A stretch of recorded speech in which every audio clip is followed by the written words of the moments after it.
There we go. Should be able to hear me now. Sorry. Previously, before going into streaming here, I had to record some things with another person, and I usually have to set my microphone to a separate audio track that's not picked up by the stream. So, sorry about that. But that shouldn't be any issue anymore. So, with me, I have Mark and Fez, so I'll go ahead and let them, you know, talk. Like, rescue each one. Hello, Is fellow talking. friends. Hello. Talking. Let me know how you guys can hear the game audio compared to them, and I'll do adjustments, and then we can get started. Hello, it is me.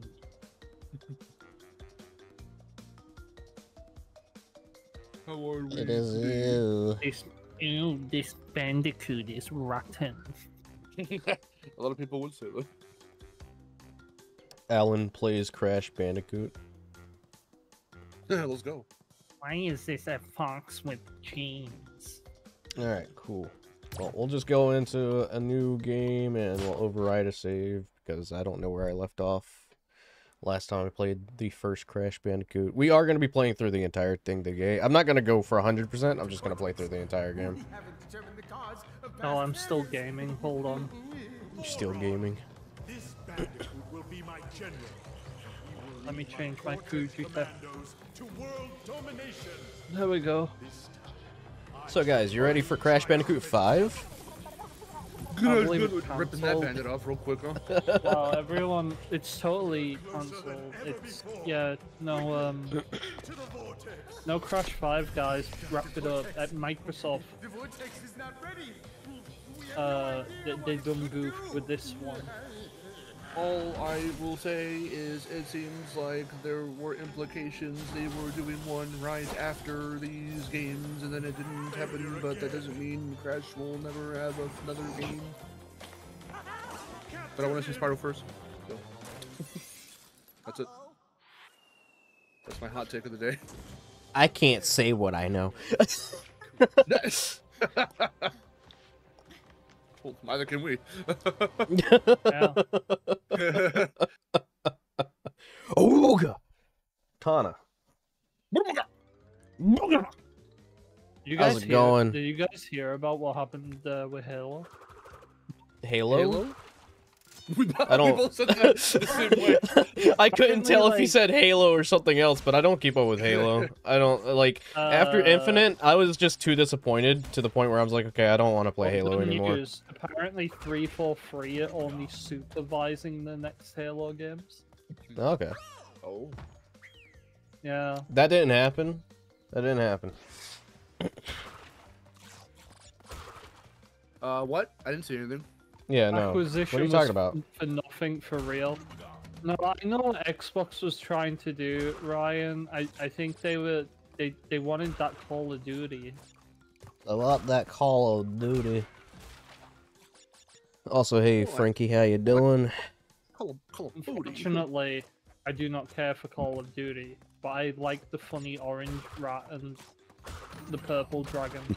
The purple brat. Brad. They should do Spyro Generations where they introduce Pete into the lore. Pete. I like Spyro. They should And then have give him the Alan's next voice. Spyro game. Yeah, like Spyro should be like, I am going after Nasty Gnork. I am going after Nasty Gnork. Where's the Nasty Gnork? I am going Where's to Nasty him. Gnork?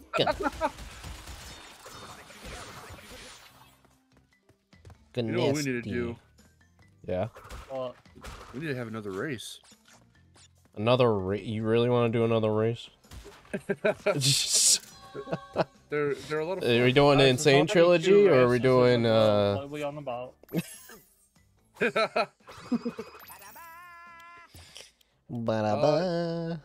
know, we haven't. Oh, we didn't. Did we not do Insane? No, we did the originals. Yeah, we did. You guys did the originals. Also, guys, I just want to point out, over on Twitch, I have... Let me pull up the stats real quick. Stats. Snaps. I don't feel confident in my race. I have. You Why can can't be I do the, math right? I can't do heck, math man. right now. Ow. I need to do math real quick. Hold on. My brain's not compatible with it. We are Bring 8 up followers the away abacus. from 50. We are 8 Come on. followers away from 50. If we get 50 followers on Twitch, I'll do Stormy Ascent. Oh shit. Do it, give him to 50. Just need 8 more follows on Twitch. Link in the description. I'll like a little. I'm also live on there as well. What's that, Frankie? What you got? Tell us. Oh yeah, you're at 43 now. Hey, I don't know who just followed, but thanks. I don't know why it didn't pop up on stream. I have alerts set up for that. Nah.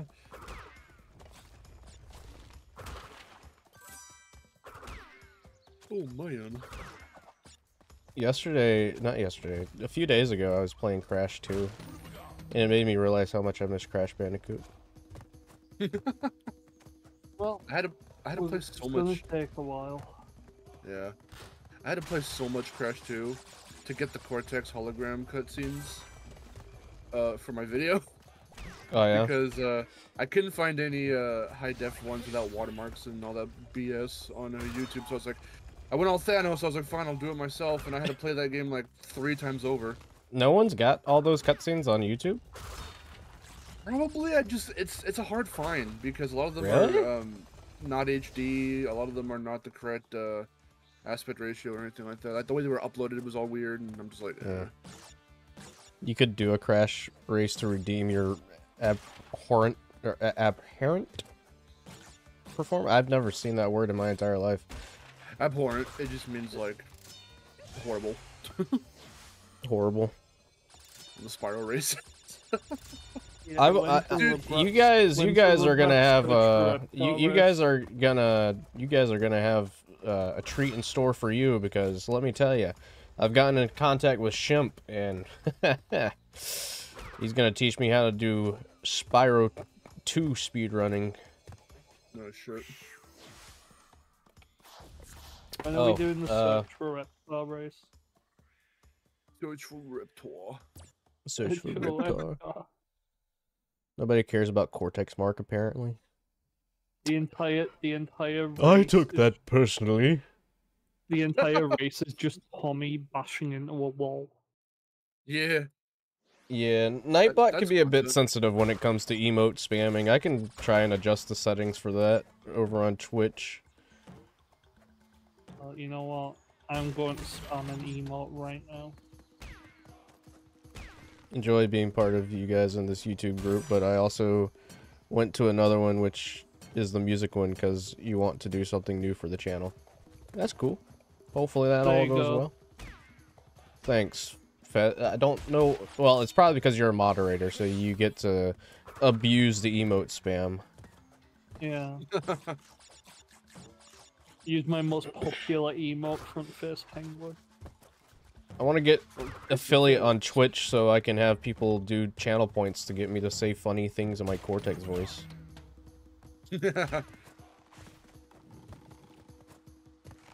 I actually kind of want to make a version of my like PNG tuber that's just the front face version, Mm. and like he just looks like a muppet when he moves his mouth. Be really funny. Oops. Oh, wow. I wanted to keep that second Aku mask. Damage abuse in this Crash game. It's so weird going back and playing Crash 1. I think I always feel like this, but like, just playing the other Crash Bandicoots and then coming back to this one specifically, it just feels so weird. I must force everyone to play Crash 1, 2, and 3. If you don't, In that order as well. Coco will 100% visit your does house. crypto scams. I will visit your house and I will force you to play Crash. You need to play Insane again. I like Insane. It's not that I hate it or anything. I just don't really like... I don't like the pill-shaped collision box, or collision that Crash has, because there's a lot of unfair deaths. At this point, and especially knowing that now, like my if it even has to be called an issue, because it's not really. It's just I don't complain like others do. But like when it does look weird after Crash 4. My thing isn't the collision detection. It's more so how stilted the jumps can kind of feel because they're so much heavier now. He's not. Oh yeah, definitely. And it's not even that Crash was floaty. Which is really weird because like I feel like there's more of a float in 2 and 3 than there is in 1. But maybe that's just because you have the slide jump. Possibly. But in Crash 4, I mean, if you play Crash 4 and then come back to these games, you're absolutely in for a rude awakening. Because he does not feel like he does at all. Dude, do you remember? Did you ever get that feeling when the demo first dropped, and it's like, oh my, like trying to make the gap, because you know how like in Snow Way Out or whatever, there would be like the blocks you have to jump on, but then like there's a long gap between them, and you're like, I can't, surely I can't make. They don't want me to. They're not expecting me to make that, and then like you can, and you're like, oh fuck, they really did fix his jumping in this one. Yeah. Yeah. I mean, it's really weird. The only thing I had problems with learning in Crash 4 was that they did the slide differently because he has Coyote hang time. Yeah. I've played this game so much that like I can literally go to Crash 4 now, back to this, and be fine. But that is because honestly, I think I've played this more than a lot of games, to be honest. I think when it comes to Crash, it's just the power of hindsight, because definitely knowing which game you're going to go into, you have to adjust yourself to the physics and the controls and everything accordingly. Like Twin Sanity does not feel like the originals, does not feel like this, does not feel like Crash 4. No. You have to like accommodate yourself to that like every single time. Yeah. You know what's funny? I think another reason why I'm just used to gameplay style changes now is because another franchise I'm really Sonic the Hedgehog. Like every fucking game. It's different and weird. At least now it feels like they're starting to find a common gameplay style that they go to, but I mean, still, except for 2D Sonic, but yeah. Yeah. I will say the game that I go back to the most in this trilogy is 2, just because 2 is my favorite. But I remember when Crash 4 was coming out, I would sit down and play 2 like over and over and over again. I would do like 3, maybe 4, 5 playthroughs of Crash Bandicoot 2 in one day. I need to get back to playing Crash on stream. I think like I've played all the good ones. The only game I'm not really looking forward to playing in the trilogy, it's kind of a hot take, is Crash Bandicoot 3. I mean, it makes sense. I need to play Wrath of Cortex again. Yes. That game deserves to get more praise. Did a 200% run on Crash Bash as Rilla the other day. Wasn't nearly as bad as your first time as Crash.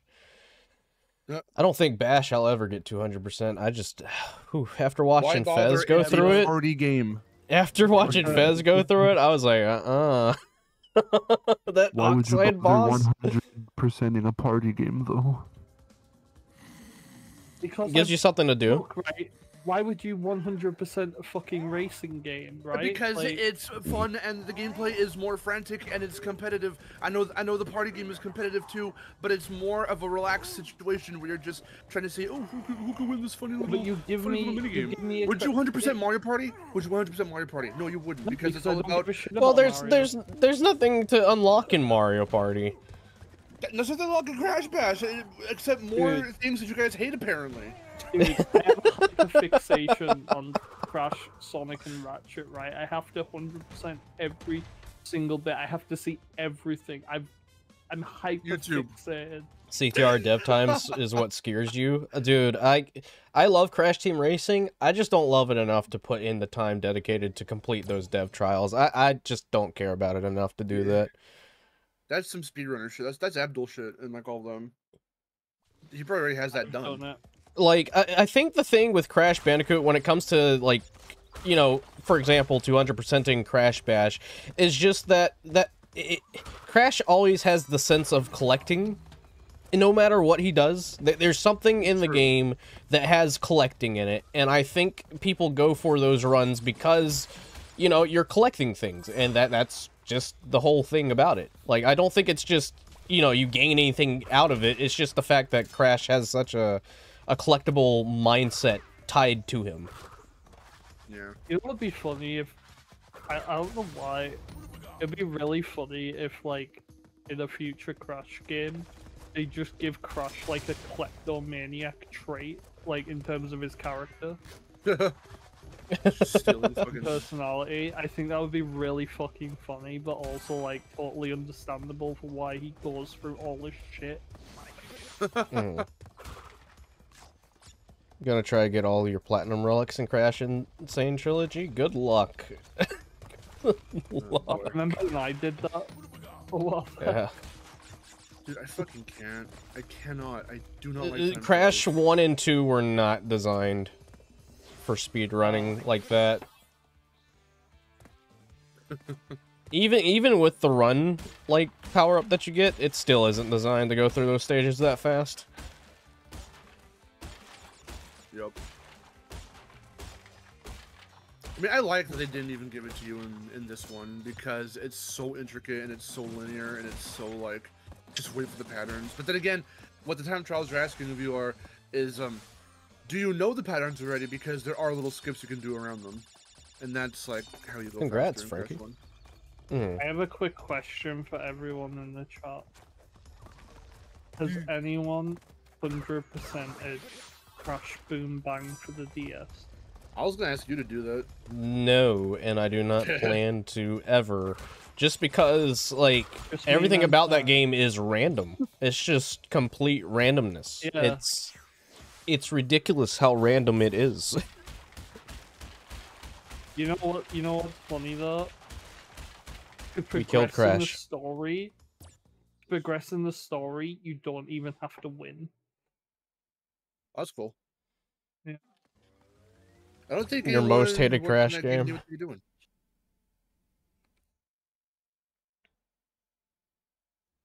Oh, Ryan's done it. Hey, yes. Ryan, join the club. Never again. Yeah, it's shit. Both Crash Party games have shit completion. I don't get it. Like, I feel like the only time they've ever done anything successful with Crash when it comes to party is that, like, party mode in Crash Team Rumble. That's, like, the closest you're gonna get to an actual decent party thing in Crash Bandicoot. Crash Party USA. Don't go for me, but if you make a whole game based on the party mode from Crash Team Rumble, I would fucking buy that. I would. You'd have to have plenty of look, Sonic's doing it. Sonic's doing it. Crash is the perfect franchise for a Fall Guy clone. Yeah. Crash would be the perfect thing for a Fall Guy clone. That's yeah. true.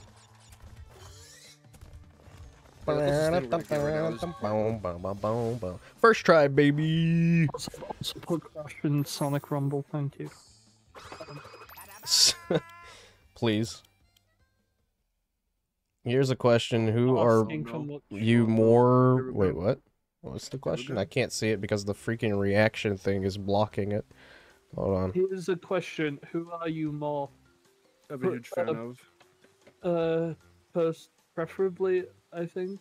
A huge fan look, of games in general. I love Sonic. I love Sonic, but if it came down to choosing between Sonic and Crash to keep forever, it'd be Crash.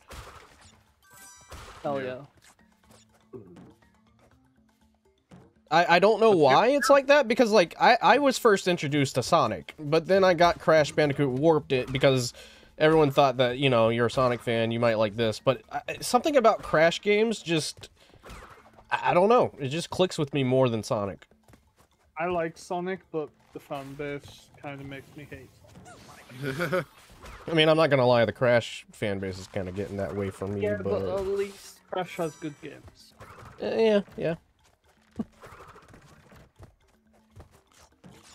I can't even call myself a casual Sonic fan. I don't even think I'm that into it. I think I'm a passive Sonic fan, in that there are some like things I feel like I'm a religious Sonic fan, but I still think I'd take Crash over Yeah. You know, there are days where I think I like Ratchet and Clank more than Sonic. I'm gonna be honest. I do like Ratchet and Clank is like it. If I had to give a list, it'd probably go Crash, Crash, Spyro. No, I like Ratchet and Clank more than Spyro. It'd probably go Crash, Ratchet, Sonic, then Spyro. Yeah, I've always liked Ratchet more than Spyro. Not to say Spyro's bad. No, like Spyro. Spyro's not bad at all. Ratchet just feels like an absolute, like, I don't know, overhaul to Spyro. It gets so many things that, you know, Spyro does right and does it even more so. Yeah. Oh. Dang it.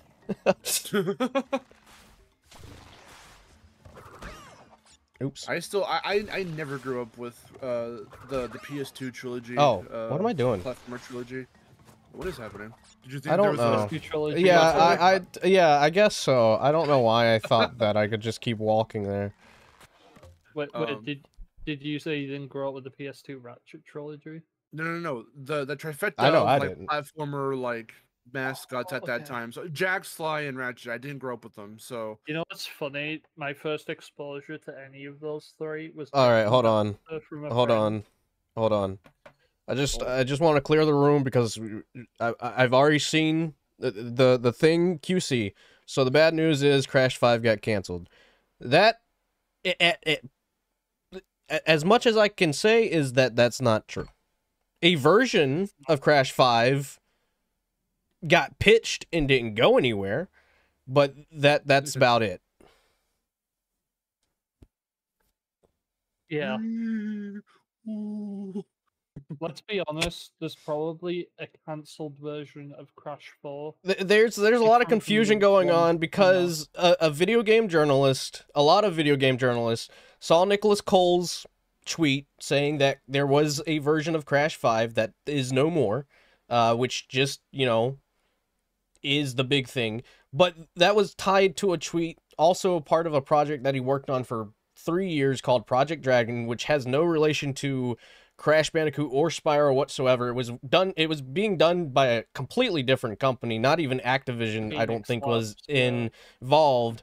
And that's the project that was in work and got canceled for it was in work for 3 years and got canceled. A lot of journalists that like to harken in on clickbait and whatnot took that and was like, oh, so Project Dragon was a Crash Bandicoot game. No. Project Dragon is nowhere near related to Crash Bandicoot at all. It's really upsetting because, like, you get on Twitter and you see all these people trying to claim that, you know, yeah, it's just really, it's really a headache. As always, too quick. Like, I'm not being funny here, but everyone's too quick to jump on the Crash is dead train, and for some reason, people, especially journalists, do not. And I just want to say, Sharon, you know, to each their own opinion, because I see that you're saying that Crash isn't as popular or as successful as Sonic today. I mean, if you want to present me facts showing me that that's true, then please tell me how Crash Insane Trilogy selling more than 20 million units and Crash Bandicoot 4 selling more than 5 million units isn't as successful as Sonic or Mario. Hasn't Frontiers only got 3 million units? Well, see, it's grown over the past few months, I'm sure, but when it first released, it sold over 3 million units. Yeah. Crash has the staying power as much as Crash. As much as Sonic and Mario. It's just it's not possible that he's not, because I mean, even with Crash on the Run, another example, that game came out in under a week. It had 3 million downloads. People like Crash Bandicoot. Crash Bandicoot is up there with Sonic and Mario. Yeah, he's the only platforming mascot that is on the level of Mario and Sonic. Like, I don't, you know. The direction that everything for Sonic's moved in throughout the years. I'm surprised he's still even considered one of the top ones. I mean, to be honest, yeah, but I mean, and even so, though, like, you know, it came out recently that if Sonic Frontiers had flopped, they wouldn't be making any more Sonic games for a while. Yeah. So they knew Sonic was doing poorly.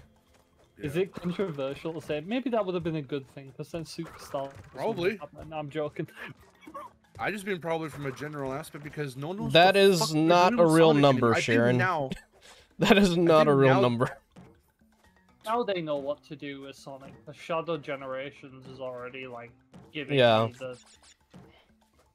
the vibes of, oh, they know what they're fucking Yes, doing. Frontiers is the best-selling.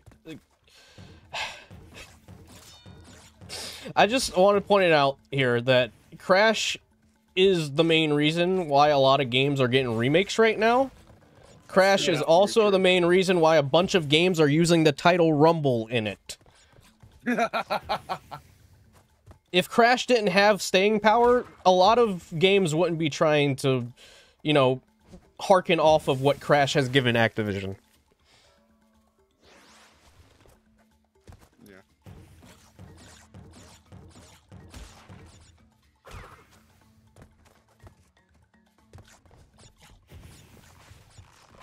Okay, as of May 2023, Frontiers has sold 3.5 million units. Crash Bandicoot 4 sold 5 million copies. That is more than well enough. Yeah. Yes, it sold less than Insane Trilogy, but when it was reporting, that was reporting physical sales, and we were in a pandemic where not a lot of people were going out and buying physical games.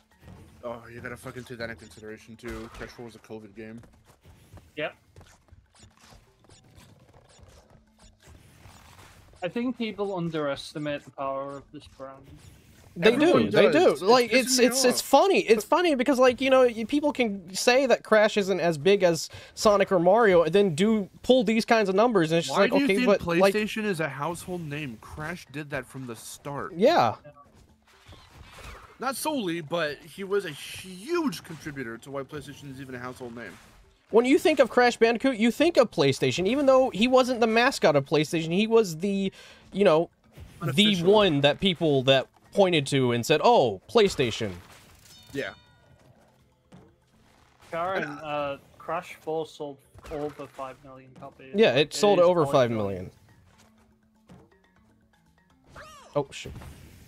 I'm curious, what is Crash 4 sales today? And that's how a lot of people feel when they compare. So comparing Crash. Would a to, Crash like, movie Sonic work? Mario, Definitely. You'd have to be very specific on how you go about making something like that. You would, but I mean, still, a cartoon, a movie, a Crash Bandicoot movie would sell very well, in my opinion. Oh, it would. It would. In my opinion, I know people want a movie.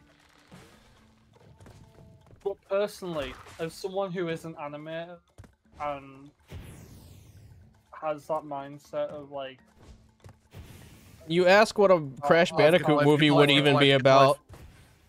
It's fine, that's fine, that's fine. You ask what a Crash Bandicoot movie would be about, but also, you know, they found a way to make a Mario movie. Yeah. But yeah, what I was gonna say is, like, as someone who is an animator and knows people within the industry who make cartoons themselves and all this and that, I personally think if you do a Crash Bandicoot series that is in the same vein as Looney Tunes. Oh yeah. And that would, yeah. You know, have shorts on all the characters, not just Crash. That would be perfect. Cool. A variety show, whatever, you know, whatever that canceled Crash cartoon was, like that's the perfect billing for a Crash cartoon. Because Crash's cast is so huge that, like, yeah, how Fez is saying, you could just have whole episodes on just, not even Cortex, like fucking Tiny and Engine getting into shenanigans, and it would be funny. Yeah. As long as the scenario and the characters and the delivery of everything is funny, it can work. Like, and it would have to have, like, it would definitely include adult innuendos, just because that's what Crash is about. Yeah.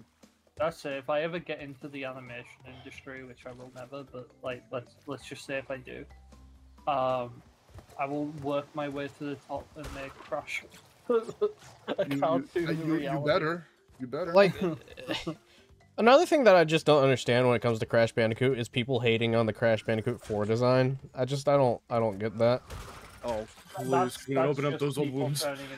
Yeah, I've been asking I just don't get it. I want people to I mean, turn yeah, into Sonic fans because that's I what just No, don't get they it. are. No, Or Spider-Man fans, because Spider-Man fans are like that as well.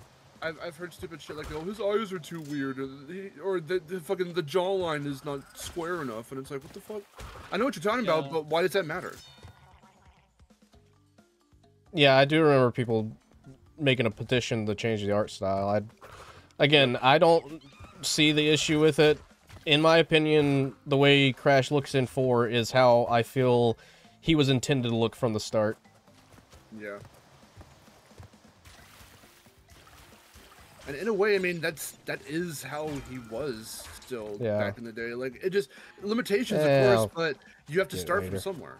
They can't just fucking run before they can learn how to walk. I will say I do kind of like the old Cortex design. I'm not talking about Twin Sanity Cortex, like old Cortex. Like Willy Wombat era Cortex. Crash doesn't have Chaos Emeralds, he has gems.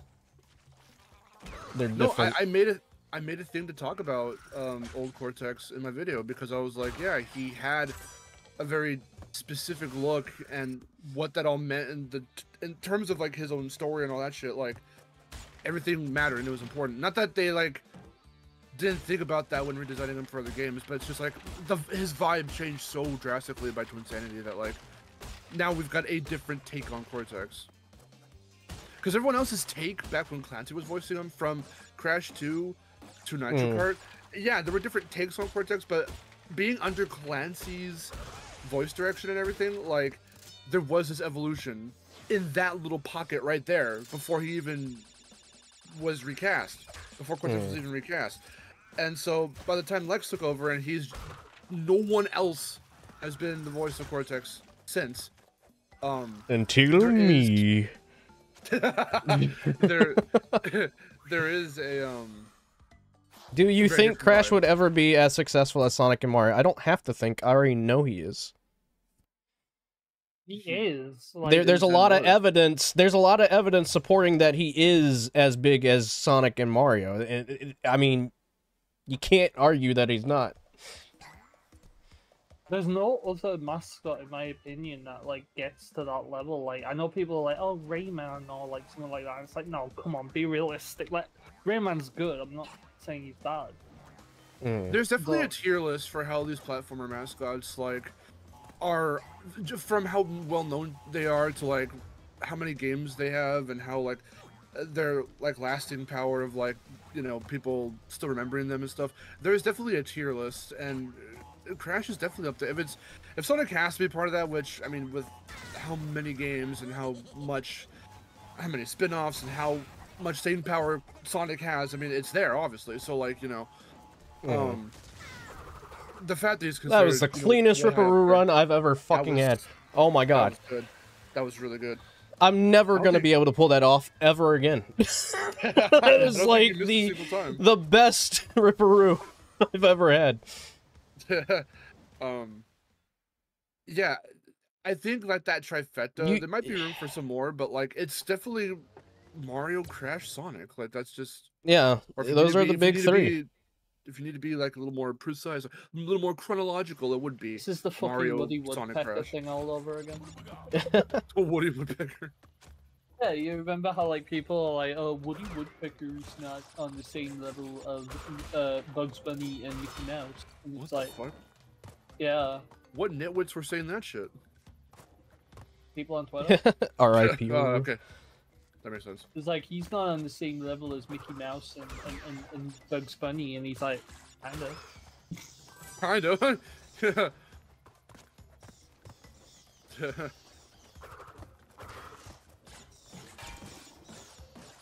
Woody is super popular in South America. Yeah. Yeah. I know that.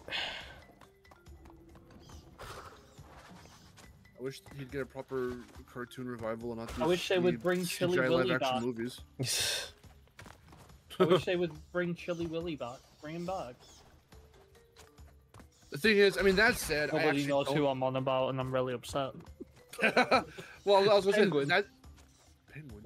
Oh shoot. That said, I really don't know much about. I'm not as familiar with Woody as I am with these other characters we're talking about. But like, that doesn't mean that like. He has that lasting power. I'm or that sending familiarity. you this, Mark. And by the way, my theory is Chili Willy inspired Penta. Oh, let's There see. you go. All right. See you later, Frisky. Hope you have a good one. He looks like See, Penta man. looks exactly like him. Yeah. Just a little Anyway, bring him back. Bring him back. Bring him back. Catchphrase Frankie Lassick, classic to remember. It's pretty good. I like it. I wish Woody Woodpecker would get a cartoon revival and not these shitty live-action CGI movies. No, he does have a cartoon revival, but it's like it's rigged puppet animation. Mm. Yeah. Oops. I wish it was Sandra.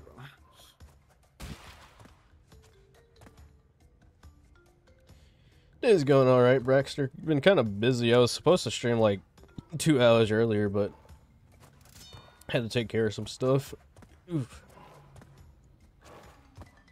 Oh shoot. You know another franchise that I feel like doesn't get its like due for Ratchet and Clank. Oh, true.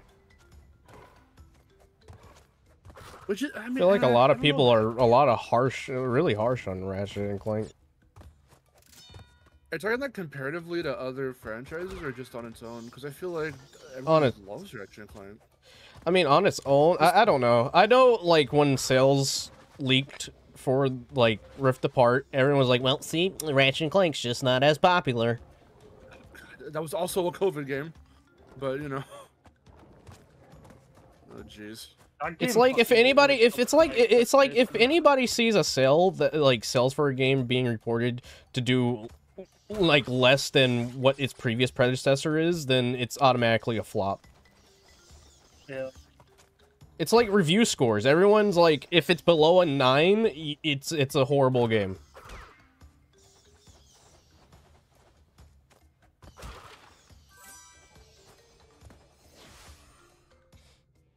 Rift Apart's like a must-have. The Crash franchise is not dead. Yo, can we like time him out or something? It's just, I think he's just trolling. Yeah, I mean, at this point, We gave you our reasonings for things, and you just want to start funnies. yeah, that's fine. Give me those. People saying Crash Bandicoot isn't going to get a 5th game, but for me, the franchise is not dead. I think cancel pitch idea for potentially 5th game. It's always happens.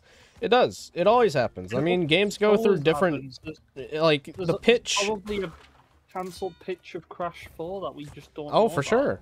Yeah, It the doesn't mean games get Crash 4 pitches all the cancelled, time. it's just- Like, it's not like, you know, you go to the pitch room and pitch just one idea, and then once that pitch is dead, that means the entire game concept is dead. Well, it says for developers, you need shit to be working on constantly to obviously stay fucking active. So that's why, like, it seems like it doesn't take that long from, like, after, like, say, a Crash thing is released to hear, like, another Crash thing or a Spyro thing. That's usually because that shit's already been made up, like, years in advance. Yeah. We've seen that, like, firsthand. Publicly. It's not even, like, what we know behind the scenes. Like, publicly, that is a fact. And, yeah, to say that just because, oh, the latest game didn't do well, so that just means the series is dead again. No. Shut up. I am so tired of hearing that. I feel like some Illusionary people Zorak. want the series to be dead. Oh, I know who that is. Well, yeah, it's I don't know. It feels like, you know, what's funny is it feels like it bothers people that Crash is doing well. I don't No, know it why. does. This is what we wanted. Like, what the fuck is... Then they're not real fans. All right, see you later, Baxter. Thanks for stopping by. I mean, it bothers people a lot. Like, not even just talking about Crash, but like I've been seeing Nintendo fans having a meltdown on Twitter because Inside Out like outgrossed the Mario movie. Oh, I saw yeah, that there's too. that Like, whole thing. yeah, like, dude. Does that mean Inside Out is more popular than Mario, and therefore Mario should be dead? Also, who Yeah, cares? Mario's Dead franchise. Mario's Dead franchise. Inside Out 2 killed it. Yeah. Killed a movie that came out like 2 years ago. Yeah, 2 years ago. A year ago. Yeah, that's it. It's over, guys. Sorry, we just. Well, see, and that's true. That's true. That's a true Someone said statement. they should like re-release Mario with like extra scenes, and I'm like, you do not know. I how saw that animation too. works, buddy. Like how upset do you have to be for you to have to be trying to demand them to do something like that?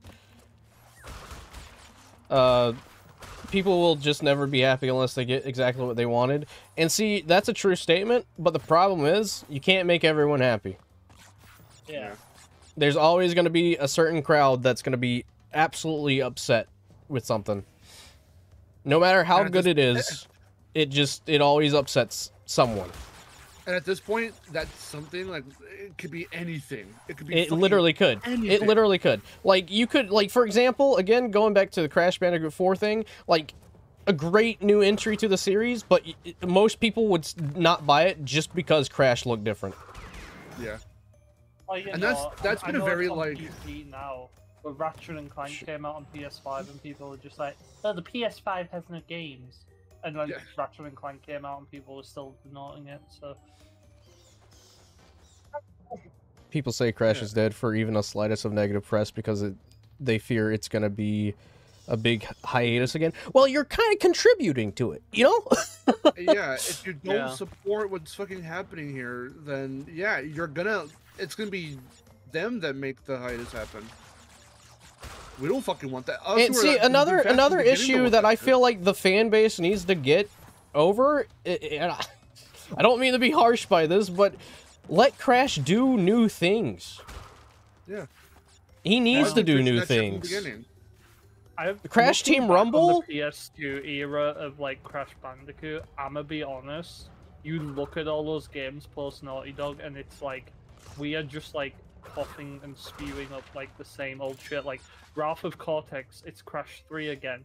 What was the next game after that? Nitro Kart, a sequel to Crash Team Racing. It played like Crash Team Racing, but not as good, you know. Yeah. And then, I mean, Twinsanity tried something new. A little They bit. did. They did. They tried to make an open world Crash game. Here's the Yeah, thing, and then we here's the went thing. back to racing. Here's the thing about that. Wrath of Cortex was supposed to do that, and it was set that Mark Cerny was supposed to do that because he had a big vision for Crash going into the next generation at the time. Universal said, no, if you change it too much, people aren't going to like it. Yeah. Keep it the way it's always been." So, and then what happened? Yeah, like Fez said, people now consider. I've talked about this in my fucking video.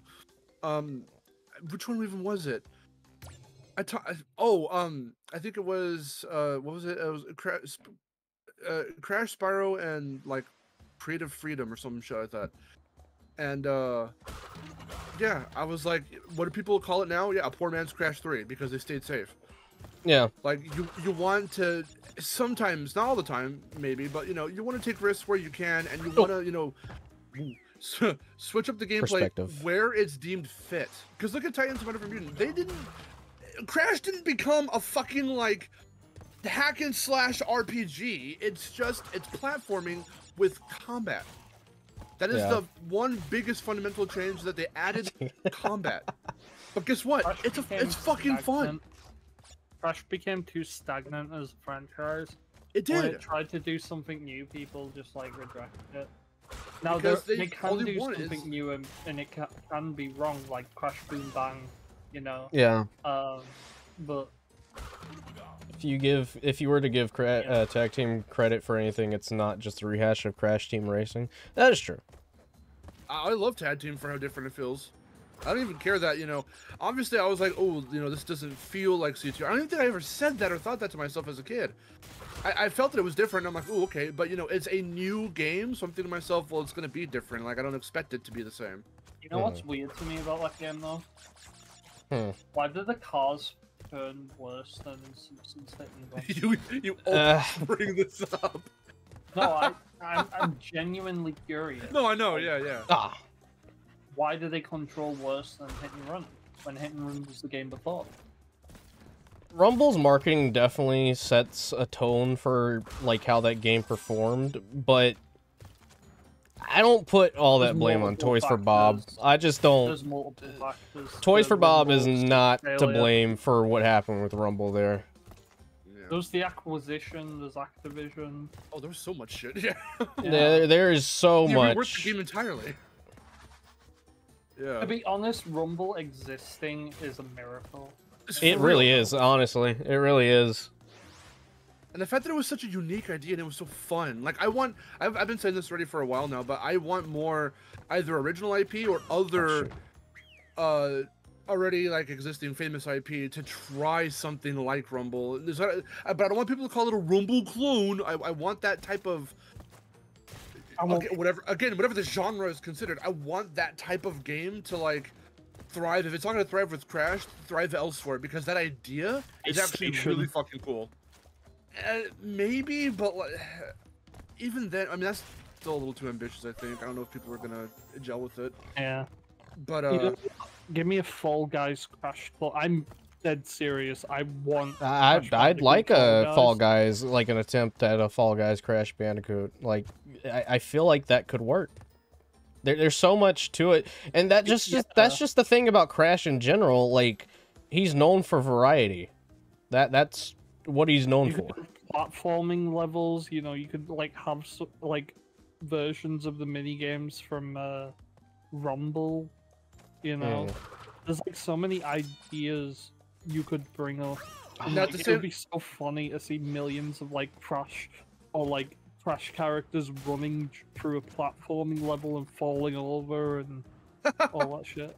And at the same time, like how Nish versus saying, something like that would have to be taken very lightly and one step at a time. You can't just all of a sudden, boom, crashes in some type of RPG now. Like, you can't just do that, because you have to slowly warm. I mean, with the fucking fan base, you're gonna have to try find some way to warm up people to the idea before you just go, all right, now time for something completely different. Like Team Ejecta platformer. Yeah. Watch Nintendo making a Mario Rumble and everyone just eats it up. Well, see, that's usually how it goes. Yeah. Can we as like a society get over the fact that Mario sure is big, but he's not the end all be all of video games? Are we past that now? Can we get past that? That I mean, Mario say is not try final? saying that to a Nintendo fan. Oh, for sure. Hate me, guys, but the reasons like people being like that with Mario is why I don't gravitate towards Mario. Well, you know, it's interesting because like I enjoy Mario, but like, you want to know what I enjoy about Mario the most?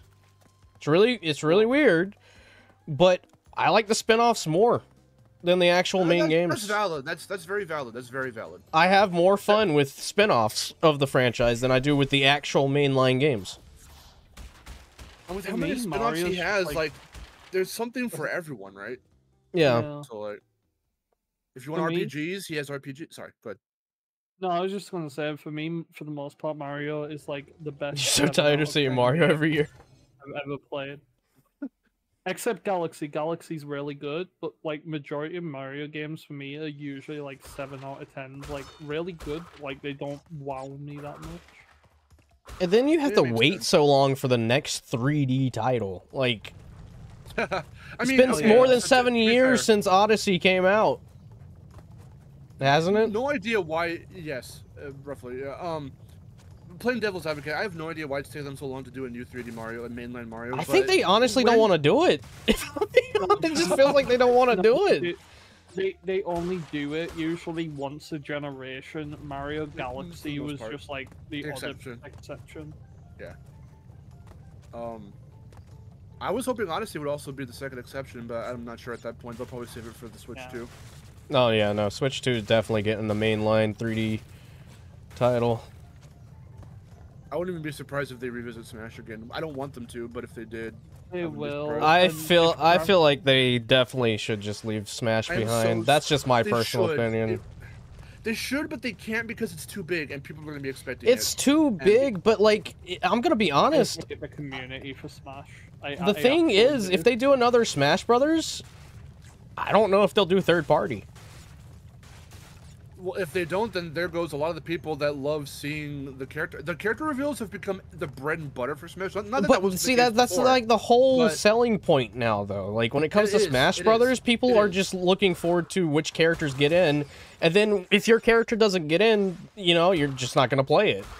It Here's upsets the me. thing, That, and that I is think the this case. is a licensing nightmare now. I actually think Smash is a licensing nightmare. Oh yeah, no, So for sure. here's the thing. Here's the thing, right? I think the next Smash, if there is a next Smash, should literally just have everyone from Ultimate. Right? Now, people are gonna hate me when I say this, but I don't mean it in the way everyone would think. But kind of in a light term, make it a game that can go on for each future generations, like Fortnite. Like a live service. Kinda, but no. I mean, I could see them going towards a live service. The reason I'm saying that, I'm not saying to the extent of having microtransactions and all that shit, but like a game where they could just keep adding characters into it and stages. I see exactly what you're getting. And that's at. true, Frederick. I agree with that. Because But I think you're how never you're gonna saying, please anyone. You never, no matter what they do, they're in a corner now. You're not going to please anyone. no. That's why I think the best bet is just to leave Smash alone with Ultimate, because no matter what you do, whether you, if even the sheer thing of making it even semi-live service or live service adjacent, people are gonna see that and go, it's live service. This sucks. This is not my Smash. So people, Well, see- so a subset of people are gonna get mad about that. If you try to like keep it ultimate, like keep that bar high and then keep going, how much more can you do before the game starts to get all fucked? If you go, The thing if you that I see downsize- them doing is a Mario Kart live service. Possi- Like, I maybe? feel like the next Mario Kart's gonna be live service. I only say Smash because like you can't do cuts because look how people reacted with Nicole's Star Brawl 2. Yeah. Like people got mad with that game for cutting characters, right?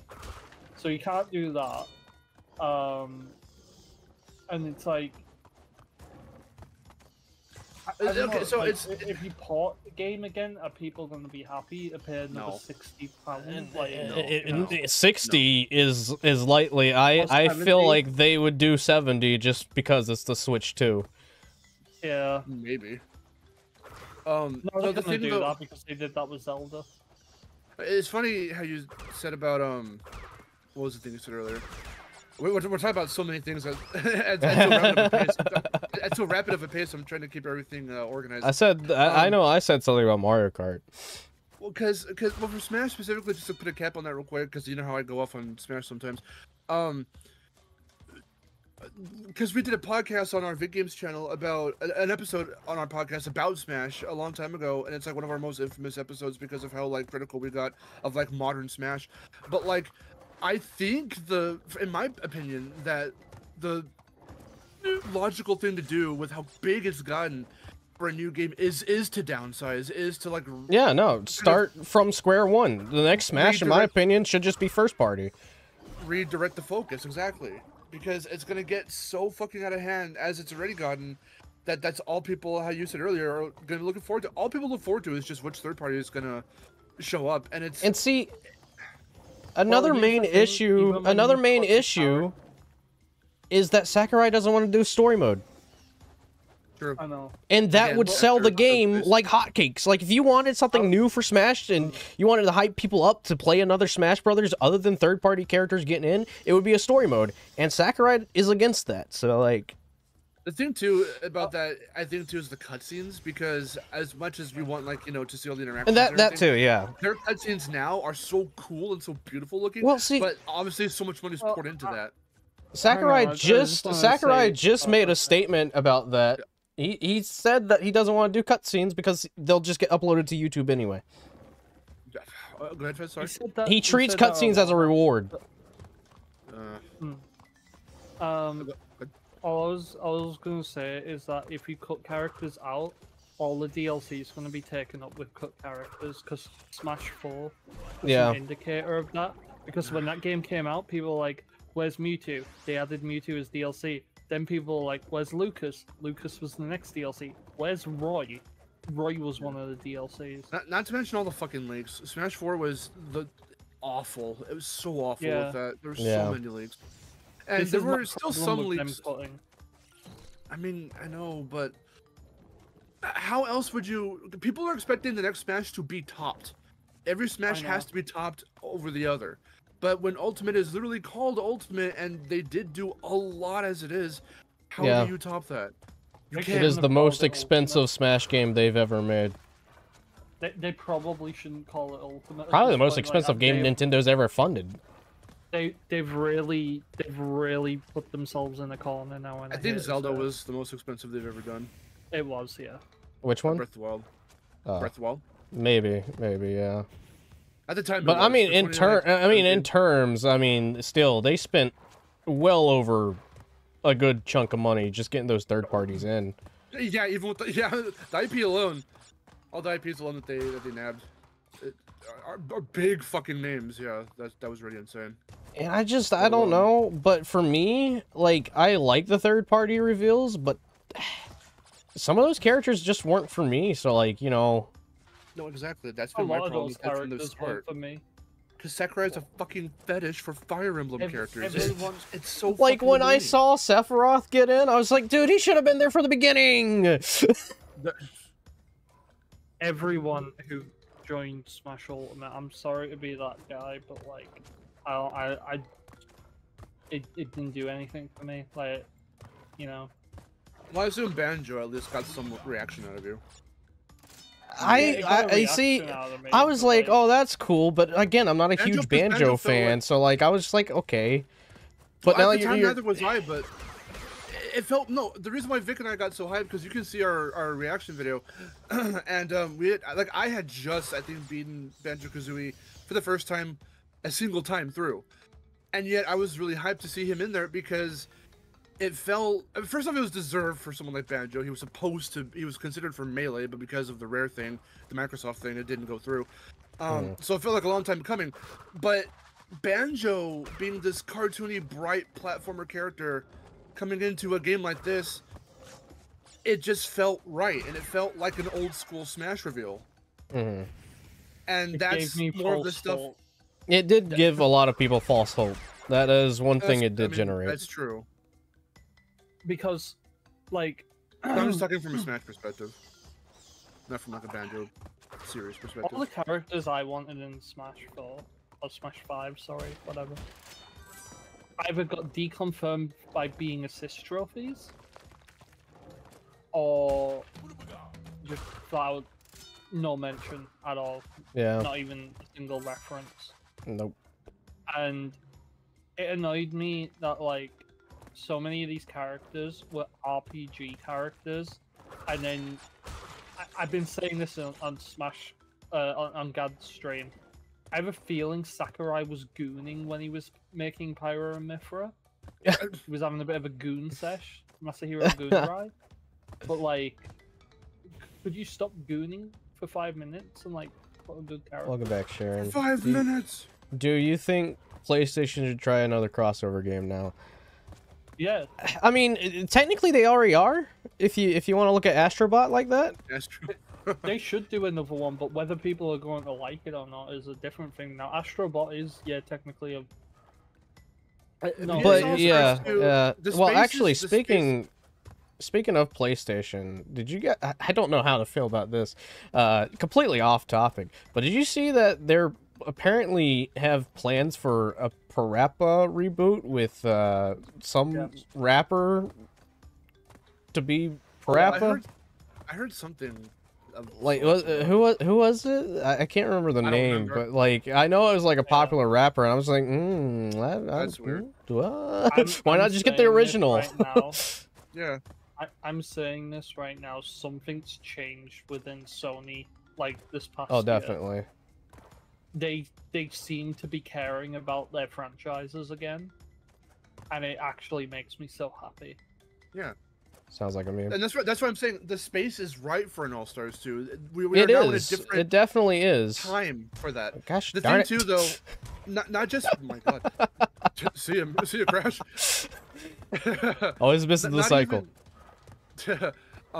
Not even. I'm not even talking like what IP could be represented, because there are plenty that can. And again, Crash and Spyro, for 2, could be considered at this point, and it could be a very real possibility. I'm telling you right now, people will go but- crazy if Knack got revealed. Oh, I'm sure. I'm not even talking about I'm it because sure. funny meme, but like, Haha, funny meme. well, They would probably do it too realistically. I'm just saying, like, but no. What I was gonna say was, Is the it's not even timing really about. off? You're probably jumping a little too early, or the jump is a little. The jump is definitely a little off, it feels. Or you're releasing a little too early. It seems like it's an early thing. I'm not really sure. I'm trying to like watch There it we go. talk at the same time. Now watch I get it this time. There you go. Well, let's see. Nope. You have to wait a little bit. Okay, I got you. This Now. one should be good, yeah. Yeah, that one cycle is like the oddest one in this entire like bit. It's not even so much the IP that can be represented, it's more so like the opportunity to be able to actually fix the fucking gameplay. Because the gameplay already is okay, but how the KO system works and how the supers work, it just was not very thought out. Like the idea of it is there, Party. and I get it, you know, I'd say just do ring outs, but keep the supers as like a it probably as a mechanic. Or just make it a stock. Make the. Are we talking about main Smash stock still? mode. No. No, PS PlayStation All Stars. Just that you that could one have a part. ring out system like Smash, but I mean, because it didn't stop fucking Nick All Star or Multiverses from doing the same thing. Yeah. I Wish kind of somebody like would what buy the Multiverses Digimon does IP. with the ring out system, where like you can have a custom. Not too big animation into- for ring outs. Yeah, that'd be cool. He's already dead. Could you imagine like having like PlayStation themed ring outs when you like See you later, smash off screen? Yeah, that'd be awesome. Oh.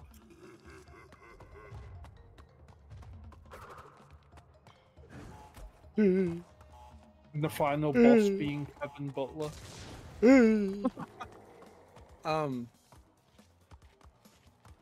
With this new Astro game, there's a chance. I doubt it, but I really want to see the return of Polygon Man. I wanted to see Polygon Man in a Playroom, but the fact that they did the tech demo T-Rex was awesome. But I think now is his time once I don't again. know why. Imagine if Astrobot ends with a teaser for PlayStation All Stars, like the Twisted Metal reboot. Do you remember that, Mark? Like the Twisted Metal game, when you beat it, they literally teased PlayStation All Stars before it was announced.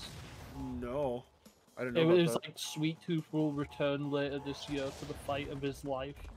Oh, that's funny.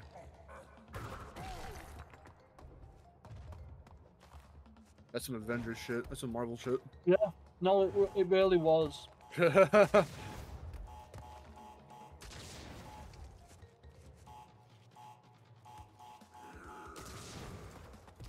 It's interesting that you jump over them and you don't spin them. Oh, you can spin them? Yeah. I didn't know that. I'm actually trying to think in my head now of like what the final boss would be. Oh yeah, no, Yeah. the Twisted Metal game getting canceled earlier this year. I don't understand. That part just does not make sense. So Like when I depressed heard about that and like with how well the show is doing, like I was just like, who's in charge over there? Because you certainly don't want to make money, apparently. Also, like nobody hate me, but like I think Twisted Metal as a live service would kind of actually work. It would. It would definitely work. Yeah. That franchise actually makes the most sense to be a live service. Yeah, I mean, it would work as a battle royale. That's what it is. Yeah.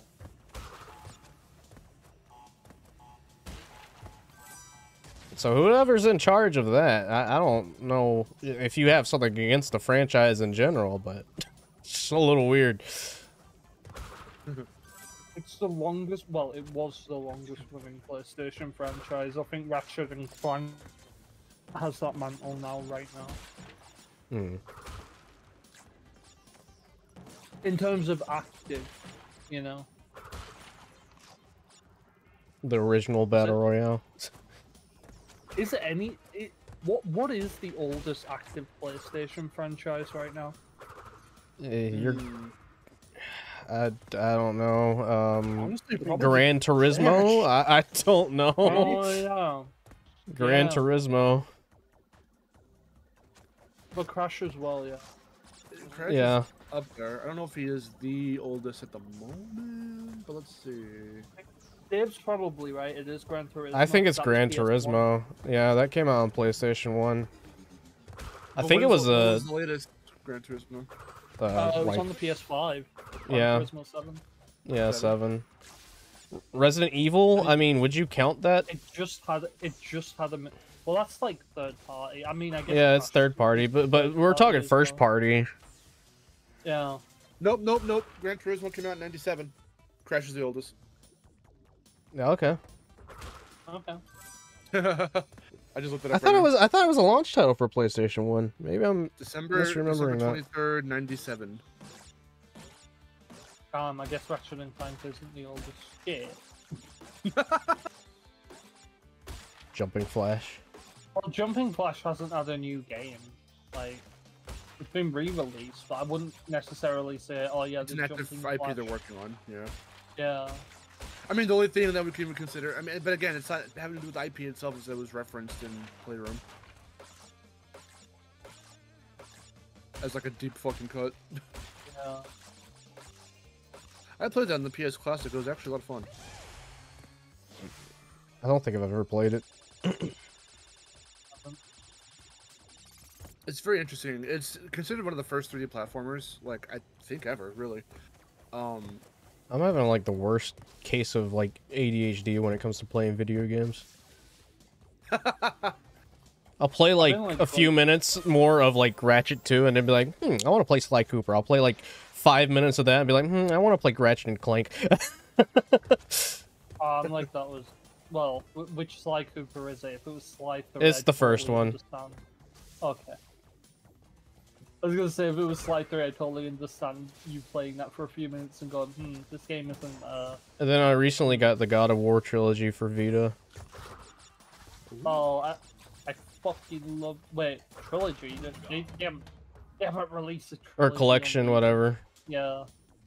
I was gonna say, no way God of War 3 would run. Because I'm playing the Insane trilogy, I just defaulted to calling it a trilogy. I love God of War. I do not like new God of War. I've always seen so many mixed opinions about the new God of War. It's fine, but like you play the old ones, and I'm just like, this is better. Like, Also I don't know, medieval. I like the hack and slash gameplay. Well, Medieval's 98. Medieval's 98. So Gran Turismo would have beat it. Someone said Resident Evil. Yeah, someone said Resident Evil, but I third think party. we were talking about like, third party and stuff. The medieval party, adaptation, you hope the rumors are true. I haven't heard much about that other than the fact that it was the being worked rumor on. is that there's Kung Fu Panda writers working on it. What? Medieval. Ah. I don't know how to feel about that now. You know what? Resident Evil might be one of the oldest because the first one came out in March of '96. It's third party. Ah.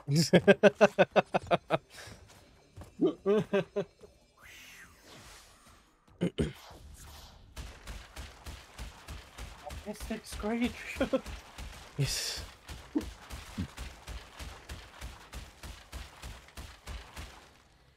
Medieval did not get. You done marketed enough. dying?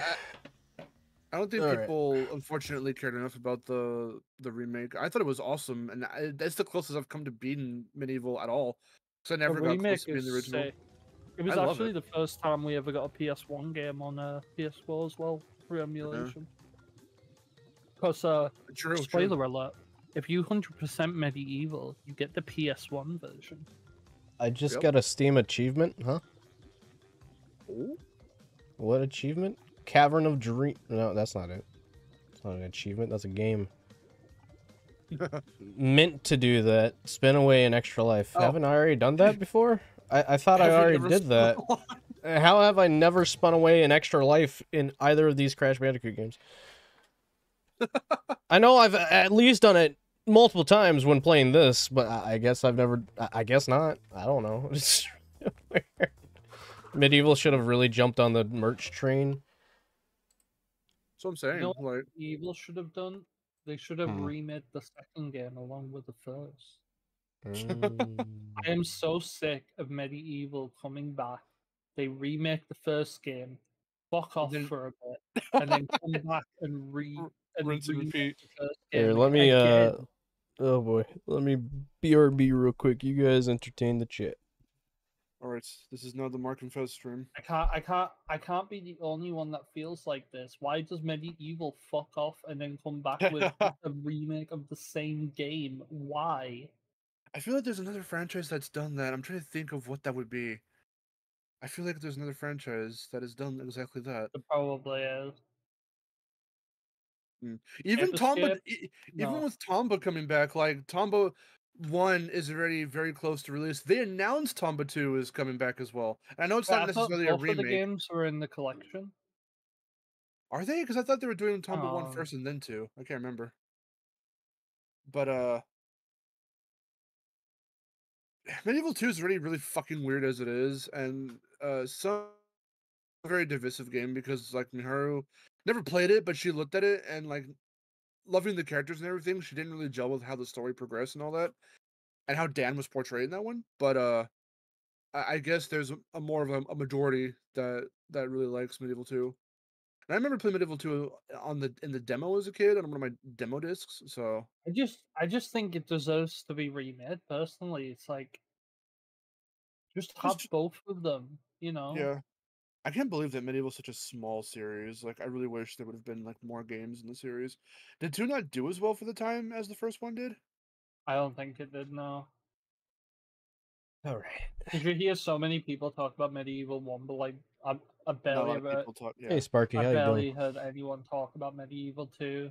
And the fact that Sony just will not re-release that game is like interesting. God, it got the Sean Layden shirt of approval and everything, and fucking. That's all we've I got. remember when the remake was coming out, they were like, maybe if this sells well, we'll do Medieval 2. Yeah, maybe. Like, Oh come on! maybe Could we'll you do have it. Oh, could you have not just like done the Insane trilogy route and just put remake both games? It can't be that like. It would beef up the game a bit, I guess. You know.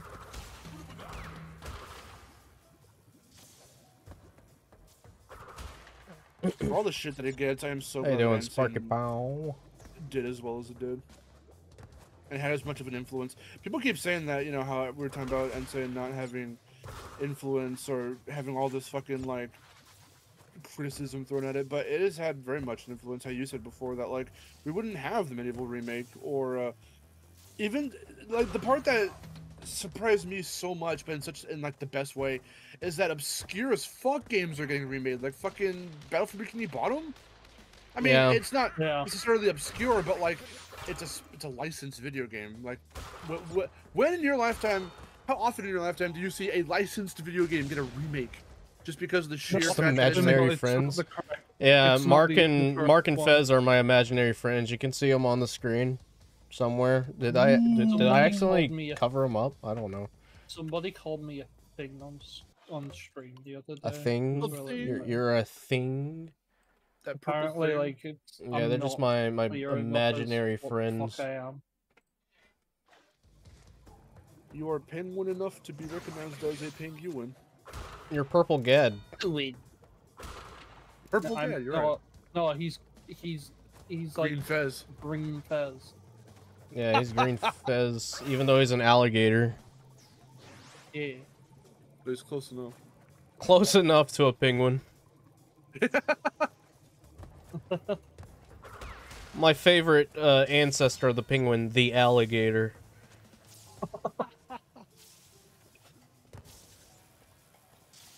He But yeah, did that's yesterday about like what would you do to defeat my OC, and it was this gator, and I just wrote in 2 words, Fire Emblem.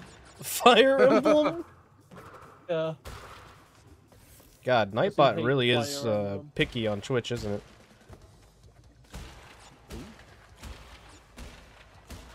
As in bio. Hang on, I have to use my emote for that. Why did Nightbot delete Fez in bio? That was totally best. Yeah. I have some penguins. Have some penguins. have some pinguinos. That's how we're I really gonna. I could use those on YouTube. Yeah, you have to enable memberships, or you have to get memberships first. Yeah.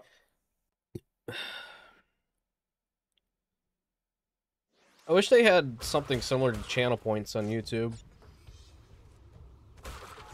I wish they made those cortexes more creepy.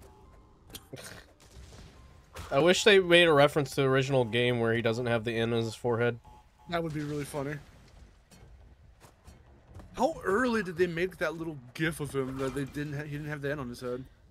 I'm assuming it's more of an optimization thing. I don't know if they could have rendered the N on his head.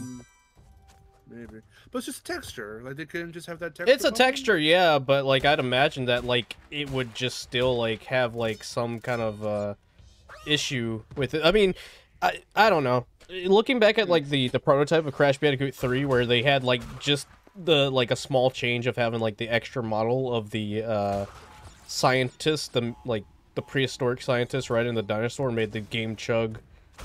Oh yeah, yeah. Wait, off topic, what do you mean Sega released Sonic Adventure figures?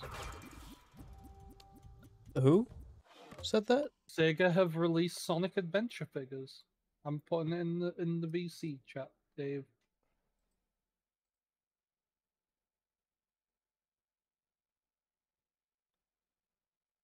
Those look horrible. Yeah. Like the only one that looks decent is Shadow and Sonic. Knuckles looks dirt, Yeah. and Tails is I kind of want it just for the Tails is an Sonic abomination. Tails is a. Here, I'll just It is. I'll show it on stream so everybody knows what we're Shadow talking looks about. like a mix of his game self and movie version. Yeah, he looks like Versus, well, he looks like X Shadow. Nation Yeah. versus. Is that your first Shantae game? Because you really should play Pirates. There it Curse. is. Why do they look like that? Dun, dun, dun. Somebody mentions something about modern Knuckles on Twitter, and I just can't unsee it now. And it's kind What's of that? ruined Knuckles for me. They said that Yeah. his head looks like a car. A car. Oh, Yeah, his because head it's looks like like a car. flat. Because it's like flat instead of Yeah. rounded. Yeah. Okay. Hang on, I have to get a render of him real quick. With Shantae Game Boy Color. Nice. Oh. Jesus Christ. Play Pirates Curse, please. Ah, have a better fudge. Here you go, Mark. So, I died at look, the same the place. top of his head is the car bonnet, right? And the eyes are the light. Oh my god. I was gonna say, like, is this like the hood or something? Oh my god. His head looks like a car now. Why does it look like a car? Didn't it always look like a car? No. It didn't? No, they had it more rounded. I need to see if I can find like an Adventure Knuckles render real quick. Like his head, he used to have like a bit, like his eyes didn't used to be stretched out as much, and it's, I don't know. Oh, you're right. Yeah.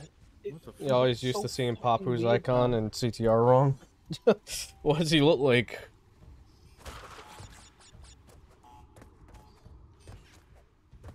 Oh, no, I know what he's talking about. I know what he's Like talking what's wrong about him? I don't think I've No, no, ever no, no. really. about. Wait. I'll find it. Hold on. Okay. Because someone made a comparison. I used to see it the way I know exactly what you mean. I used to see that as a kid too.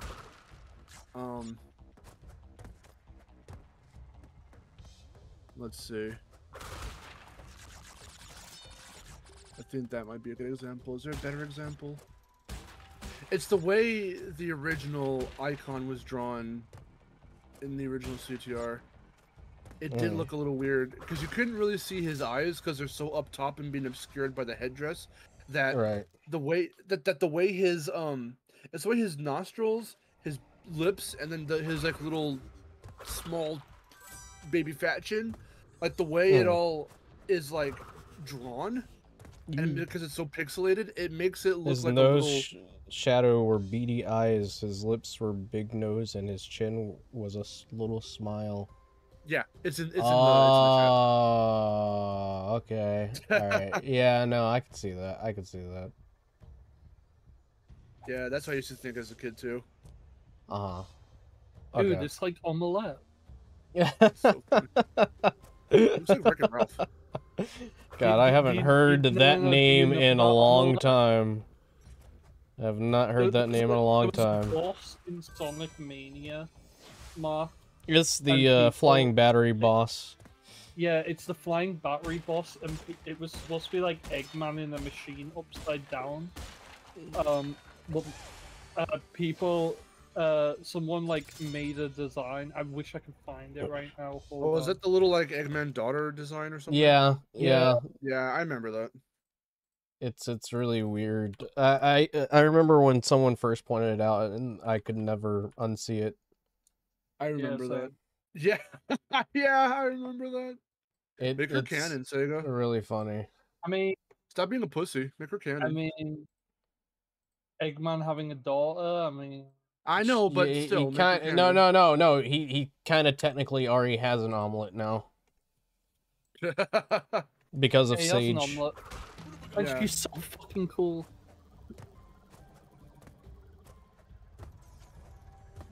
This little chick could be like the Nina of the Sonic franchise. Just a little Nina. It's just like, I'm gonna be the cool one. Or the Bowser Eggman versus Cortex. Who wins? Probably Cortex. I feel like Cortex definitely has Eggman. Has the upper hand. Mark, Cortex is more devious, I feel. Mark, this is from a Murder of Sonic, which is set after Frontiers. Like, we're comparing a guy that blew up the moon to a guy that chopped off his niece's hands so she couldn't pet animals. Yeah. That's funny. Isn't she just like a fucking AI? Like I don't. She is an AI. Far enough into the game to get she's a sentient AI. It's actually pretty cool. I know you're not far into the game, but so like whenever you go to a different island, you see how, or you notice how the loading icon gets bigger or something like that. Like something about it changes. That's a representation of her becoming more sentient, basically. The way she acts throughout the game is like her learning from everything that's going on. I've kind of already gotten a hint of that, yeah. Yeah. I love Frontiers. This is a good game.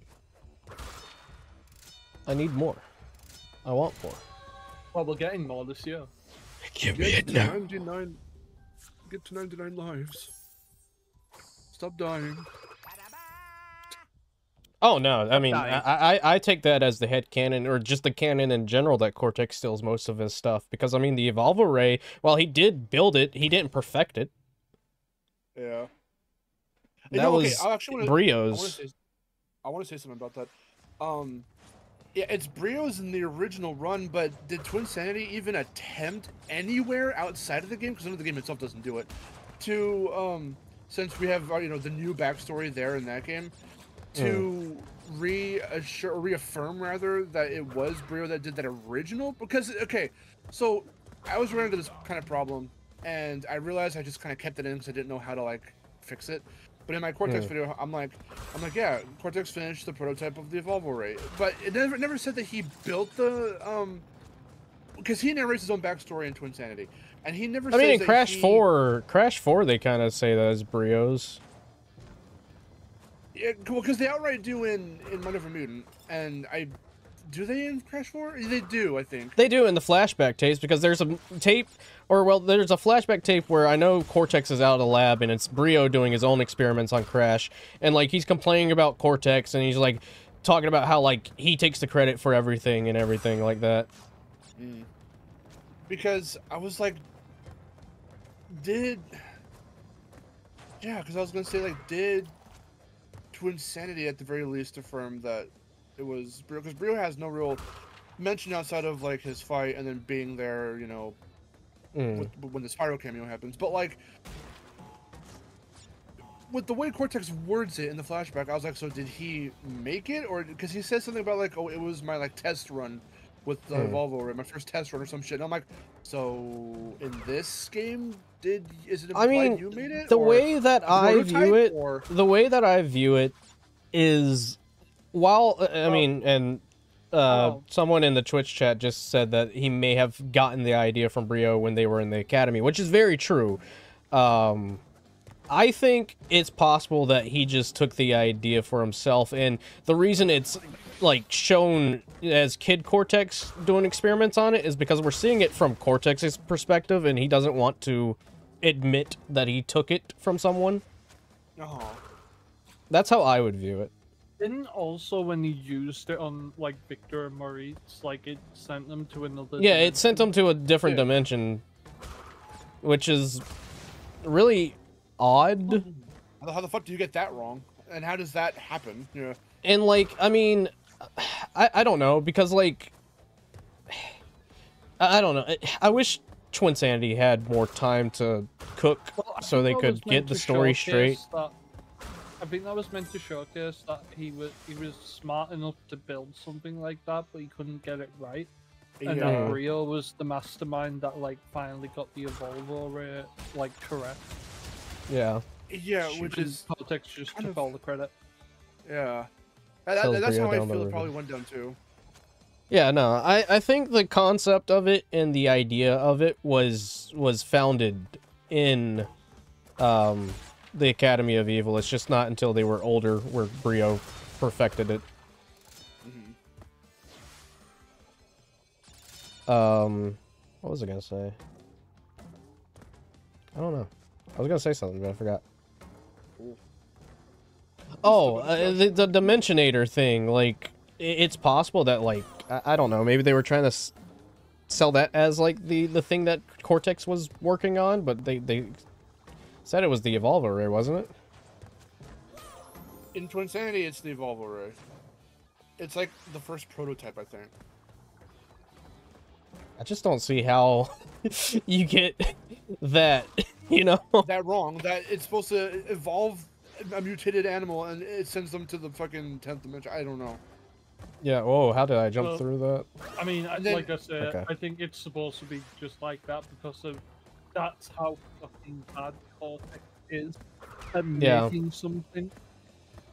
I want to know why, or how rather, Uka took the Evolvo Ray and used it in his tree. See, that's something they'll never explain. Yeah. What the fuck's up with that? How did he move it? They'll never explain that just because I think they're wanting to make Mind Over Mutant and Titans like its own separate universe. It's not, but okay. It's not, but the way I view it, I feel like they're trying to, because that's what they were trying to do with Crash 4. Like, you know, they're like, oh, Twinsanity still happened, but like it's on a different timeline. The thing with no, they reference Twinsanity in Titans. And they do. But what I'm saying is when they were asked about it, I know that they said that like Twinsanity takes place, but it happened in a different timeline. I'm assuming that that's because the way I view it, I'm not sure if it's right or wrong because everyone's got their different interpretations. But trying to logically piece together like how these games after the hiatus are going, even here with Insane, I was actually rewatching my Iceberg video yesterday, and I forgot that I made a point that like It's purely speculative and it's purely like just it's a theory, but like with Crash 4 running, I guess, concurrent with okay, Breath of Cortex, I feel like somewhere on the line there was a split in the timeline, and I think that might just merely come down to the fact that one Crash 4 shows us that they escaped, and the story revolves around it, and the other Crash 4 shows us, the original Crash 4, doesn't show us anything, because they decided not to follow through with that, with what happened in the previous game. I did get a reference to Crash 4 Sag. I also like to imagine that Coco messing with the time twister machine also kind of fucked things and split. Yes, it did. Where Insane falls in is, yeah. Yeah, I think the timeline splits after 3. Yeah. Because like Coco... Go on. Oh, I was just gonna say, I feel Coco being there, because again, I theorized in my Iceberg video that she doesn't create any paradoxes, but I think because she's not seen by like the past Cortex or herself or like Brio in like Crash 2, for example, right? But I feel like maybe she created a butterfly effect by just being there when she wasn't supposed to be. It's possible. I don't know if I'll ever get back to it, but I know a while ago I wanted to do like a oh god, what would you even call it? It's sort of similar to Emmy Jones's Sonic and Tails R kind of thing, or Sonic R. What did she call it? Yeah, it's Sonic and Tails R. Sonic and Tails R, where like there's this like big gap between Crash 1 and the events of Crash 2 that I kind of want to do like a fan telling of what was going on during then. And like, I don't know, I was trying to piece the story together, especially with the flashback tapes and whatnot. But like, there's just so much to it. Like there's just so much untouched things that just, you try to piece them together and it just becomes more and more of a headache, because it's just like, oh my god, what's going on here? You could, I mean, that could, but depending on how you do it, that could potentially rewrite or fix rather, the problems, the plot holes that. Well, see, and that's initially why I wanted to do it, because like the biggest plot hole is the beginning of Crash 3. Yeah. Where Uka's, you know, talking to Cortex. Yeah. That was also an Iceberg entry that I did. Like, considering that if that Cortex even knew about Uka, like, way back in the first game, or even the second, even with the time skip, there was no intention of even giving him the gems or the crystals, because the gems, he didn't even... Cortex doesn't do much of anything in the first game because it was gameplay, so they didn't think about, oh, Cortex doesn't need the gems, that's just a Crash thing. And for Cortex needing the crystals in 2, that's specifically to power up the new Cortex Vortex. So he has no... There's no intention to give the crystals away to this unseen, unheard of entity until Crash 3 comes around. All of a sudden, he's like, you were supposed to bring me this shit and you didn't. And it's like, what? What? It's weird that the intro to Crash 1 implies Crash jumps out of the window right after being made, and then flashback tapes have him stick around for the levels before leaving. That is... someone's pointing out, like, how, like, you know, he went through the Evolve Array in the beginning of Crash 1 and then instantly broke out. But in the flashback tapes, he doesn't do that. Okay. Let me see.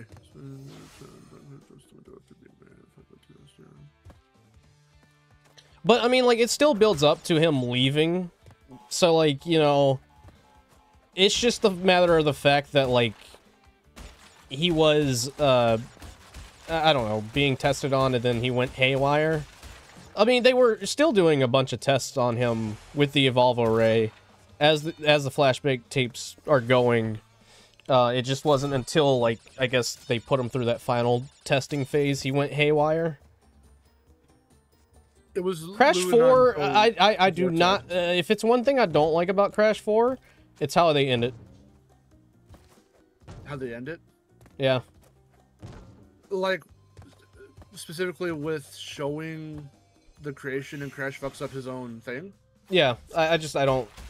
I don't buy it. I don't know. I mean, of course that would be the Crash thing to do, but like my headcanon is Brio just fucked up the Evolve Array. That's my headcanon.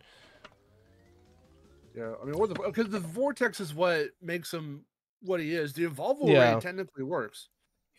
And that just shows, if anything, it reinforces Brio's superiority over Cortex, at least in terms of mechanical prowess, because his shit actually works. Because like they were which is why he's building so up bitter. Brio. They were building up Brio to be like this guy that seems like he's gonna betray Cortex in the flashback tapes, but then it just never happens. Yeah. But I think what it's I was weird gonna that do to fill that gap between Uka and Cortex of like how he came into contact with them is I was gonna say that maybe the cave where he finds the crystals in, he just stumbles across Uka. Like it's near where Uka's like imprisoned. Uh-huh. Well, isn't Uka's like imprisoned where the it's like temple ruins? He's in the temple ruins somewhere. I think it's, I forget which island it's on, but Cortex or Uka's prison isn't very far at all. And if anything, actually, if I can find that image real quick, I don't. So this is where reading this one thing, I could be looking way too into it. It was probably a throwaway line, but there was one thing I could not. Jaws of Darkness is round about where it is. Uh-huh. I've just looked at it again. Let me see. In Cortex's backstory thing, when they talk about the circus and meeting Brio and all that shit, there is a thing right here. Huddled on their new island under an odd stone pillar of unknown origin. Was that them trying to sow the seeds for Uka way back in the day? Because Yeah. I don't. I mean, know. that would be my guess. So you say yes, but this is the Willy Wombat era. This isn't even when he was called Crash yet. Well, I mean, even then, Is that a like, throwaway line or? even then, like before that, I mean, Aku was still apparently a human. That's true. I read that and I'm like, when making the Cortex video, I was looking at that and I'm like, what the fuck does that mean? Like, is that a throwaway line or? Because maybe they were trying to sow the seeds for Uka way ahead of time, but then just couldn't because Your headcanon is that Uka helped Papu become the tribe leader in exchange for them not getting involved with Cortex's operations. It's my headcanon that Papu's tribe is just but more modern. Yeah, more modern, and I just think Papu like felt threatened by Crash. I think that's just my headcanon for Papu. He's a tribesman, so you know he's like, what the heck are you? Plus, they hunt animals, as you can see with the all the different boars tied to the stakes or whatever, the rotating wheels. So they just see Crash as food. Yeah. Even though the manga paints it completely different. I haven't read the manga. Crash has a dance battle with him. Oh, nice. The one true, the Crash way for sure.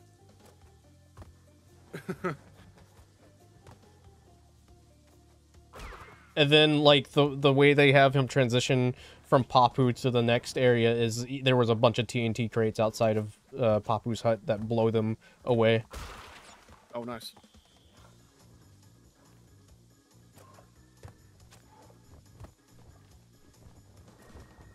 Our island home. The humble bumblebee. Oh. I have not played this stage in ages. I wish Insane allowed us to change the music.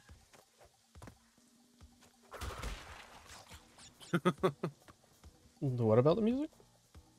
I wish Insane allowed us. I wish they had the hindsight to let us switch to the original music. Right. I'm glad that Spyro has that option. I'm sorry, but I still don't. You like how Crash 4 explains why Crash 1 doesn't have Nitro yet? That was cool, yeah.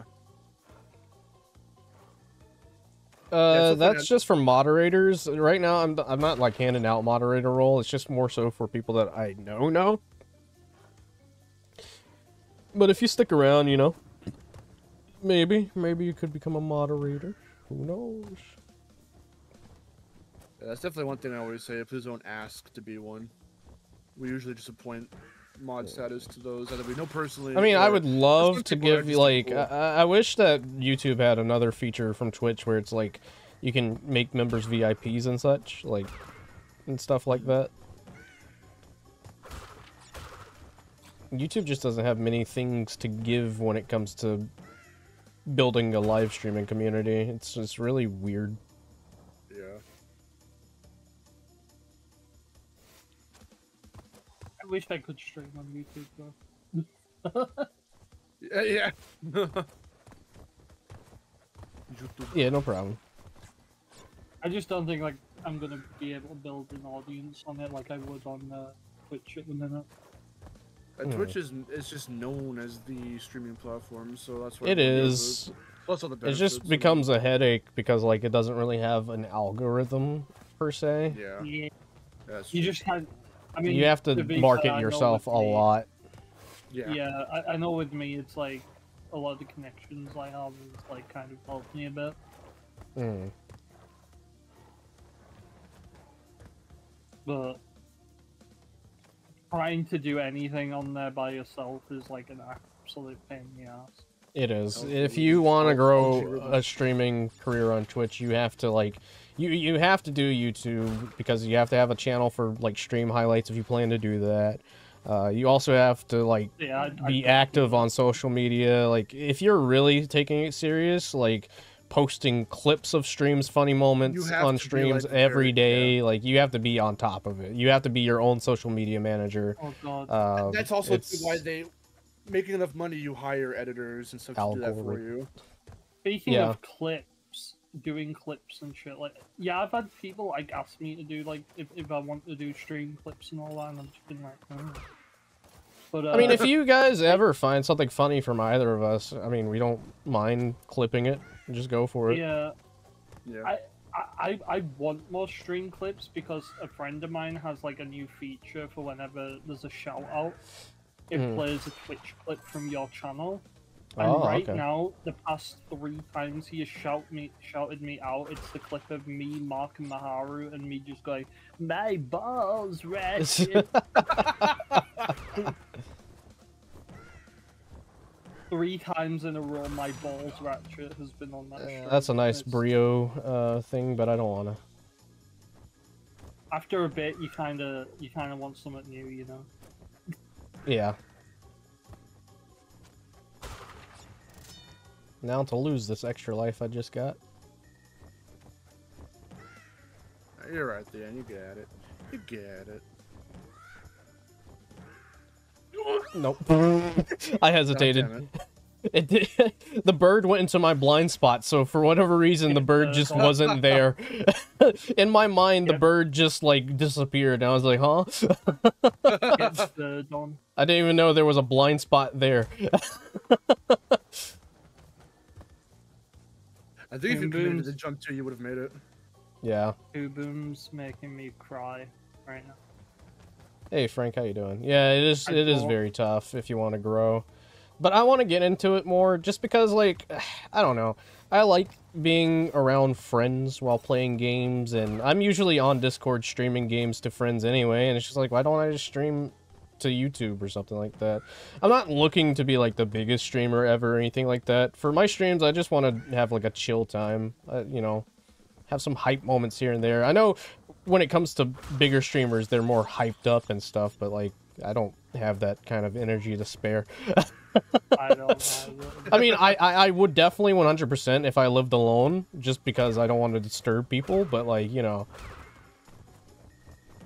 Alright, blind Okay, spot, don't screw me I've over. run into a problem of What's my that? animation. So I can't add my font that I just installed in because for some reason Toon Boom's not recognizing it. Who are these prisoners inside Cortex's castle? Probably all the people that he's talked about doing dirty deeds to him. So I wouldn't be surprised if he's, like, kidnapped a bunch of people who's done him wrong over the years and just kept them in his prison. Convicts with teardrop tattoos. I'm not making that up. The model actually has teardrop tattoos as a texture on their face. Oh, really? Yeah. So Huh. that's another iceberg entry.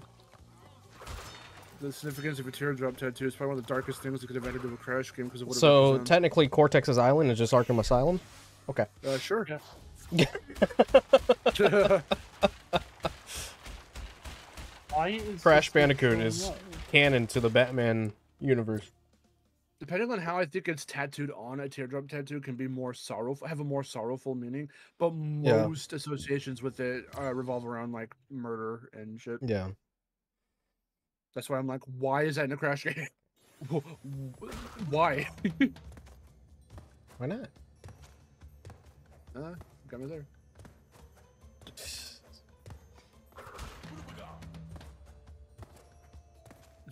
No one will notice. No one will notice a thing. Still They're not there in Crash 4 though, so. It's true. I think it's Caddis Battis.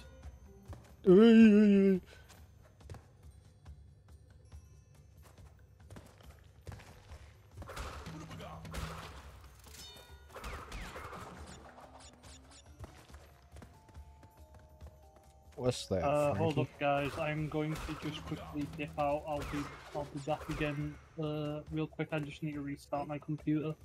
Gotcha. Okay.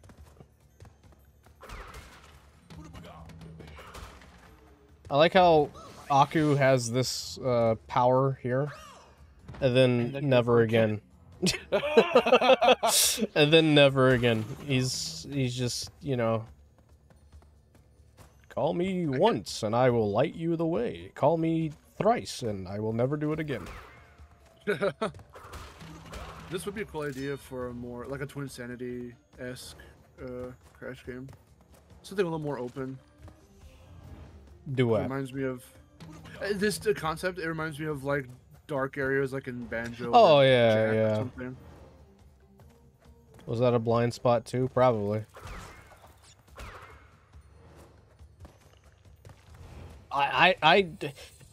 For me, it's hard to notice blind spots, which is really odd to say. So the past few times, like, whenever something like that happens, it's just like, am I going insane? Pun intended. Hey, here's Uka's prison. Here he is. But like for what I wanted to do with the Cortex and Uka thing is like maybe in the area where like he finds the power crystals, there's like, I don't know, ancient writings on the wall and stuff like that, like just things that, you know, the tribes have like written down. Yeah.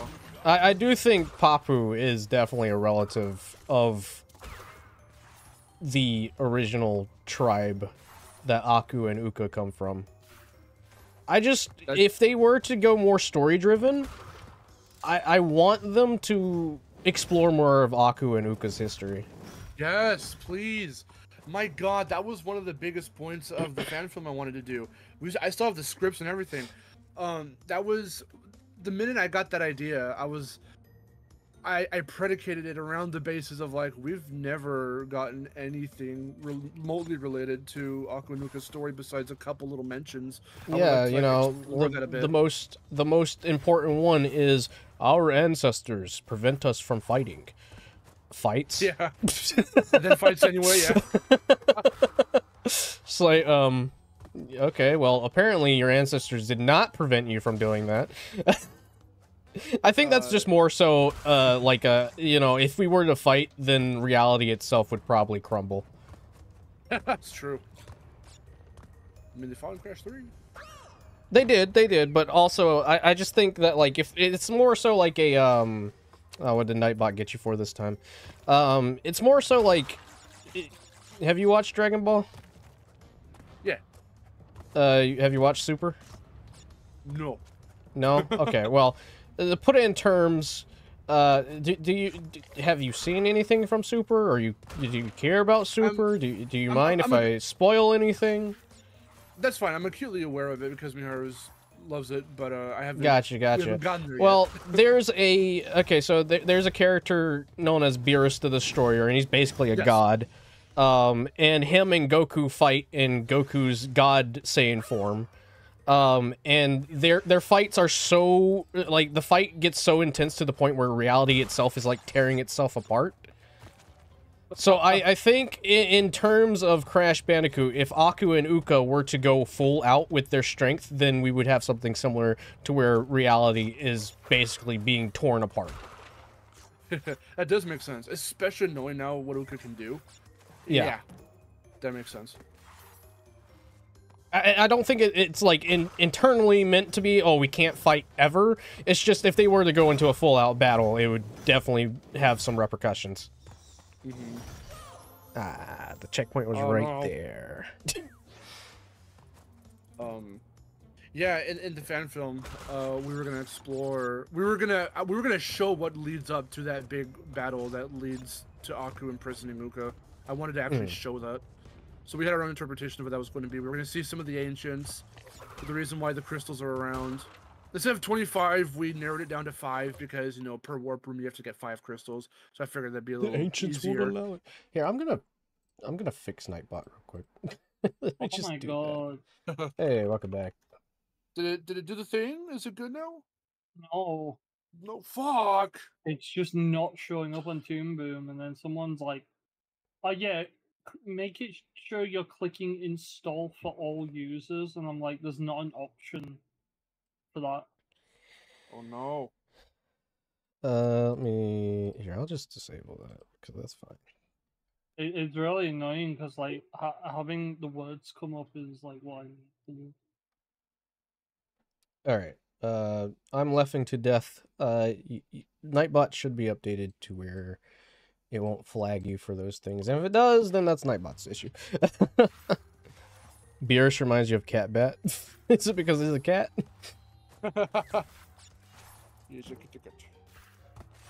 Yeah, I've got an idea. I'm gonna do work with that. See if this works.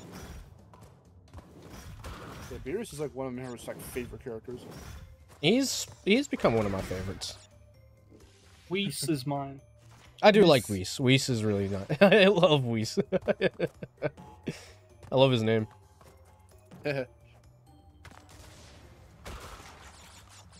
I just like how I binged through Dragon Ball, Dragon Ball Z Kai, and Dragon Ball Super pretty much over the last few months.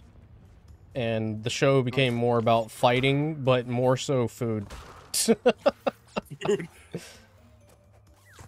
They love their food in that show.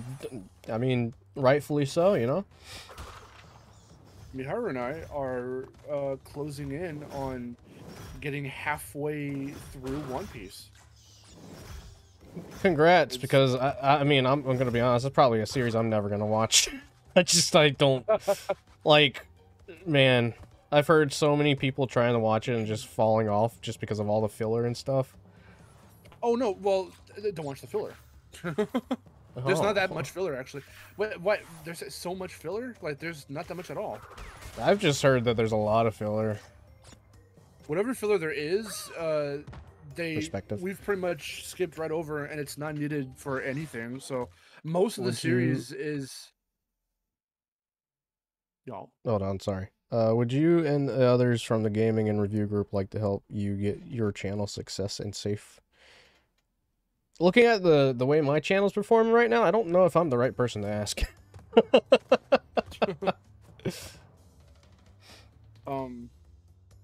was I gonna say? But I mean, I'll help, you know, whatever I can. You know, just if you need me, just let me know. Oh yeah, if I remember, I do want to ask you. Speaking of helpful, the thing it's very small, but for a logo, no, it's okay. Next question. I'm just kidding. That's everyone's go-to thing when I'm asking for fucking a favor. Anyway, yeah, no, Wait. most everything that we've I've never watched been over is there. is I've never been to completely- that part. Is completely canon for One Piece, so there isn't too much Some arcs can kind of drag a little in certain areas, but they're all really compelling. I don't think I've come across an arc so far that I'm just like, I don't like this. Like, I'm just not having fun watching.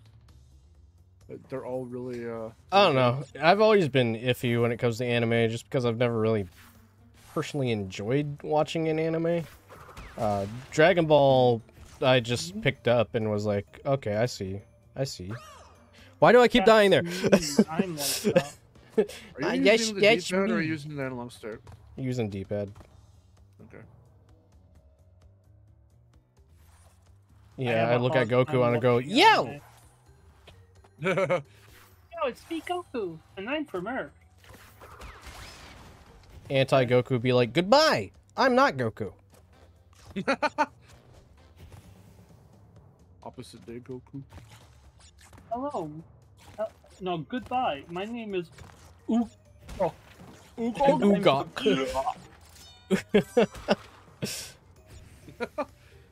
The anti-Goku. I'm from Yo.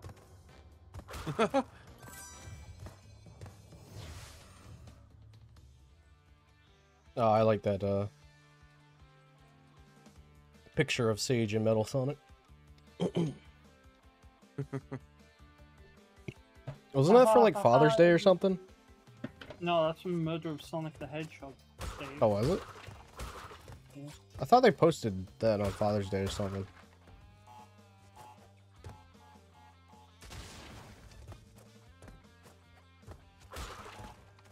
Yeah, all I need is a background and a thing. Oh, shoot. I still feel brand new to you guys, to be honest. That's the thing, right? Like, the way this all happened, I'm just gonna tell you right now, like, a little bit of advice. The way this all happened just kind of grew from, of course, obviously, mutual, like, love of a thing. That's obviously usually how friends are made. But, it's just a matter of, I don't know, coming into each other's streams and just hanging out, which you've been doing, so you're not on, like, the wrong path to anything. You're on the right path. Nah, yeah. I mean, that's how I literally met. That's how Dave and I met. Because I remember back when you had your original name, and I would just see you in my streams randomly. So I'm like, hey, what's up? And because we didn't know each other, I couldn't necessarily, because of how I am, it all depends on the person too. Like, because of how I am, I never really give anyone special, like, even newbies, like, to the streams, like, special direct attention.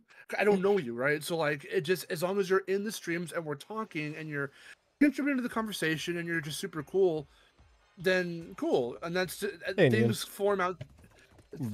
Things can form outside of that, right? And so it wasn't literally until I asked. I forgot how big that drop was. Yeah. It wasn't until I asked you to be part of the Bandicast that's when we got to start talking, like, really, like, speak to each other. The reason why I'm even here right now is because in the stream is because. Completely honest with you, I don't. I mean, maybe I'm just a bad friend. But I don't remember how I met CGE, to be honest. Did you meet him when he was already, like, up and coming, or? Nah, it was after the fact. I can't fully remember what happened. I met him when why we ended up in the same space. I met him when he had 5,000 subscribers. That's pretty nice. Pretty early. Yeah, it was Josh. Doesn't remember how we met, Dom. I do remember how we met. It's just when it comes to certain people, like for example, Canadian guy, I can't put a memory to it for some reason. Wouldn't that also kind of be though, like, the mark of, like, a really great friendship? It's like, Dave, we've just been friends for a while, like, I mean, yeah, like there's nothing wrong with it, but like I would love to remember what the first interaction was. Like it's just so weird knowing like one of I guess figurehead. Would you call him a figurehead of the community? He's the most well-known one at the moment. I don't know. There was a time when he wasn't. Yeah, I know. There definitely was a time when he wasn't. It's just, I don't know. It's really cool meeting new people. It's so, like, awesome, you know? Yeah, and the thing is, too, because sometimes it's hard. Because sometimes people, and then I don't, this is where it gets a little weird. Like, people will just kind of, like, comment, which is fine. But they'll do the thing where it's like, okay, well, our only real way of knowing how to interact with you guys, you the streamer, is to just kind of ask questions. Yeah, pretty much. And they don't really tie to anything. And there's some people where I feel it in my mind. I'm like, I don't know if I can like have a conversation with this person. I'm not sure how that would pan out. Not that I'm not open to it, but it's just I've had weird experiences with random people that I thought were like going to be really cool, and they just became insanely awkward. You know, in the past, that like it's helped me to go like, I don't know if I really want that. But there are times where you can tell that someone's different. And that they're hella just chill. Like, the two of you are just fucking chill. And so there was no problem. I didn't feel uncomfortable at all. I mean, sure, we're probably nervous on our first interaction. Like, 100%. The first stream you ever entered of mine was when I was playing Portal on Twitch. But that was really cool. Because it allowed us to talk more. That was our first instance of talking outside of the collab. Crash Bandicoot, collabs usually help to break the ice. And then you know when a friendship has actually formed when you want to hang out outside of the initial collab. Yeah. That's how Miharu and I met. That's how we became a couple. Like, how did we meet, Nian?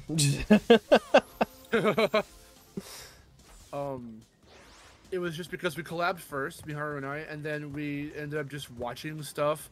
And we were just super totally friends. There was nothing out there yet, but I had a crush on her. And so after a while, I finally broke the ice in 2020. And the funniest thing is we became a couple, and then the pandemic happened. Yeah. So I feel like I caused it. Wow. Thanks, Mark. I'm sorry. It's all your fault. It was all me. You fell in love. I fell in love. I got a girlfriend, and then all hell broke. It's like what Spyro says at the end of Spyro 3. Yeah. But my point is that happened initially just because there was a collab, and after the collab, where we broke the ice, we talked more, you know, before and after the initial recording of that stuff, and we just found common ground, and we found that we gelled well. Not everyone gels well, and that's just the reality of it, but like, if you find someone you can gel well with and you want to try and collab with them, start there. Frankie, I'm still talking to you, like, start there, you know? Scheduling, of course, can be a bitch, so keep that in mind. That maybe if someone you want to collab with is like, I don't have the time, it's not because they're trying to get away from you or anything. It's just because they genuinely don't have the time.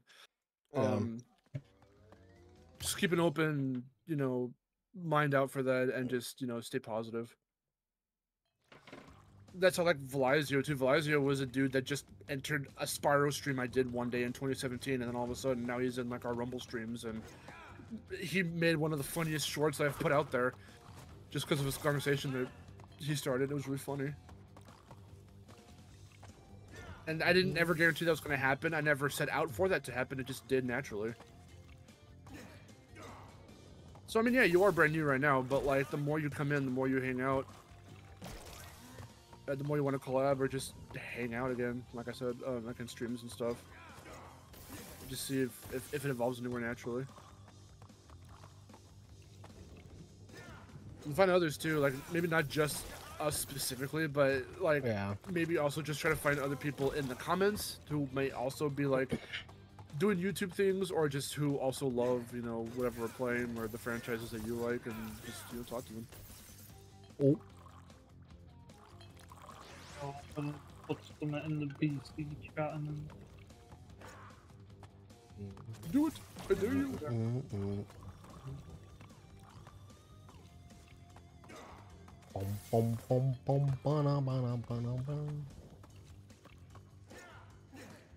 Still not finished, but... Let's see. Ouch.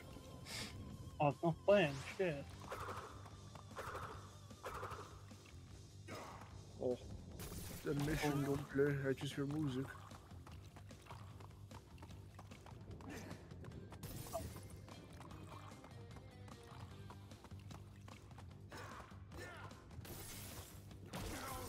You threw that one a little high, Brio.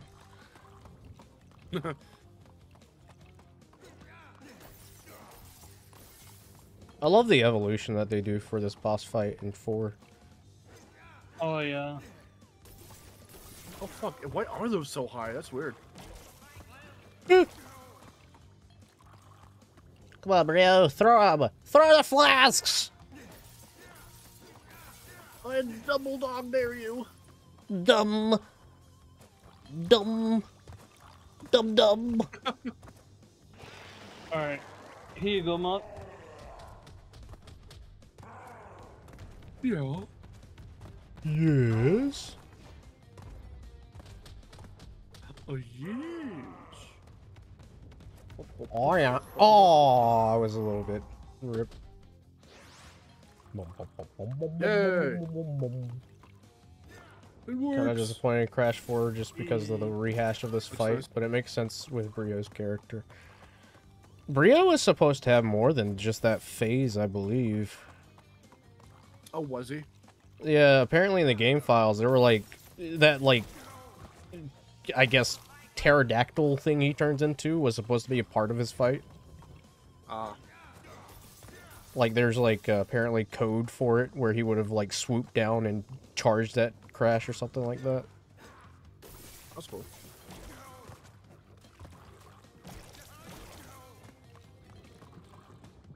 Throw the flasks. Ah, You okay. did? Don't throw them too close. Yeah, and we had a longer fight too. Yeah, I remember seeing those. Flips. I still feel like Entropy should have been the final boss of 4, but that's just me. The potential for Tropy is just really high. Like, he is a really good villain to go to if you're not going to use Cortex. Mm-hmm. I mean, there are plenty of different games they've built him up. You know, 3 and Yeah, and I just like it because like he's like, I mean, you know, Brio has his own stuff, and you know, Engine hates Crash too, but I feel like Tropy just absolutely loathes Crash. Like he just met. It's like SpongeBob, you know. I haven't even said 3 words to the guy.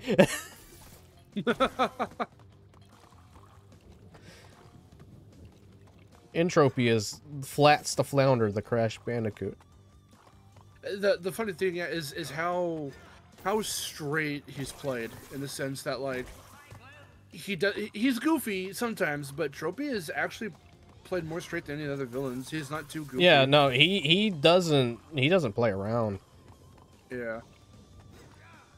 That's what makes him so threatening in Crash 4.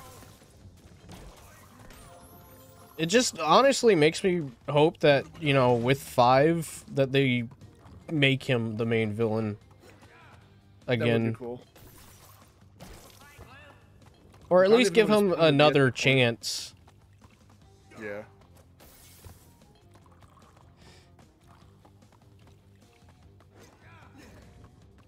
And if I were to do a Crash Bandicoot movie, I would definitely make Tropy like the big baddie.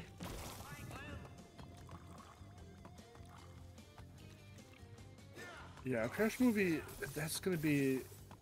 It really depends. Because, If it's- you know, it's going to have time travel in it, so it might as well just make Tropy like the big baddie. He's like, you know, the character that comes in that helps Cortex, and Cortex gets backstabbed by him like in Crash 4. Mm-hmm. If we're talking like an actual official theatrical film, that's gonna be like probably one of the hardest things. in It the sense definitely that, like, is. what storyline are you gonna follow? How are you gonna try and like conjoin the other like games? And have I did. references to I them? made like a fan pitch for a movie a while ago. I think I still have the files. It's just basically ironic. Crash 3. For me, like ironically, how we're all always advocating for, like, you know, Crash to do different things. I mean, that's more so in the realm of the games. Every time I say that, that's in the realm of the games. For a movie, you might have to play it safe, unless it's a yeah, definitely a fan film or something else specifically for the fans. Then at that point, it just depends on what you want to do with it. And for me, my take was it was going to be the plot line and the story was cemented. The foundation was Crash 1, but it had characters and elements from 2 and 3. Like Engine was there. Brio does get betrayed, and he goes and joins up with Crash at the end. That's a Crash 2 thing. Uka's there. The crystals are there. That's more of a Crash, 3-ish thing. So I try to combine as much as I could and make it cohesive. And I feel like it was okay for what it was worth, but it was very difficult to come to, because it's all the bosses and everything of 1 primarily. The only real post Crash 1 character that is a boss fight that made it into the film was Engine, but he fights Coco in that one of those drafts, but we had to recontextualize everything, and it was tough. It was really tough. But do you think the Uka reveal in Warped kind of undercuts Cortex in C1 and 2? Yes. Kinda, because like it turns it around and makes Cortex's motive be for Uka rather than for himself. Even though in 1 and 2 it is clearly advertised as being his own motives. Yeah. Yeah, he doesn't even succeed in that because of the fact that Cortex was already his own villain, so there was no point to Cortex was his own villain. He didn't have like an overarching power that was trying to do, evil things with him and stuff like that. Like, the only way they could have even remotely gone away with that is if they had dedicated time to allude to a higher power, and they never did that. Yeah. And, I mean, it's understandable. Crash was never about the story. It all boiled down to the gameplay. It was never about the story in the end, but now that we are in an era where it seems that, the new people working on it want to take it into a story, it would be nice to go back and touch up on, like, try and connect everything together. Because there are a ton of plot holes. Yeah. And the thing is, in my Cortex analysis video, introducing Uka was the start. It technically was. It wasn't, Clancy's take on Cortex technically really started directly after Crash 2. Because of, and that's why I remember asking you guys for a little bit of help, trying to get a reference of parents complaining about Cortex from Crash 2, because it is very evident that Cortex was at his most threatening, not just in story writing, in storytelling, but in the delivery with Clancy in Crash 2. You go into Crash 2 and, like, as a kid, you miss a crystal or something, and then you come back, and he's, like, yelling at you. Like, that is over the top. It's just like, wow. One of the ones I forgot is right when you get into the next, to the last warp room, and he's really pissed because you didn't follow his instructions to give the crystals to Engine. He growls, like, bring me the crystals at the very end of his sentence. Yeah, it's threatening. It's really scary. Yeah, he's like, bring me the crystals. Yeah, it's very harsh, and that's fine. That's awesome. That's cool. In my video, I'm saying, Clancy in Crash 2, since Brendan O'Brien didn't have very many lines as him in Crash 1, and Crash 1 was such an early type of a game that, like, their main focus was gameplay. They didn't focus on characters. They just had who they had. But they didn't. There was no, like, the relations to this character, and this is how this guy feels about this. There was none of that. It was about the gameplay in your video game. Yeah. But when they found out they had a little bit, when they learned how to use the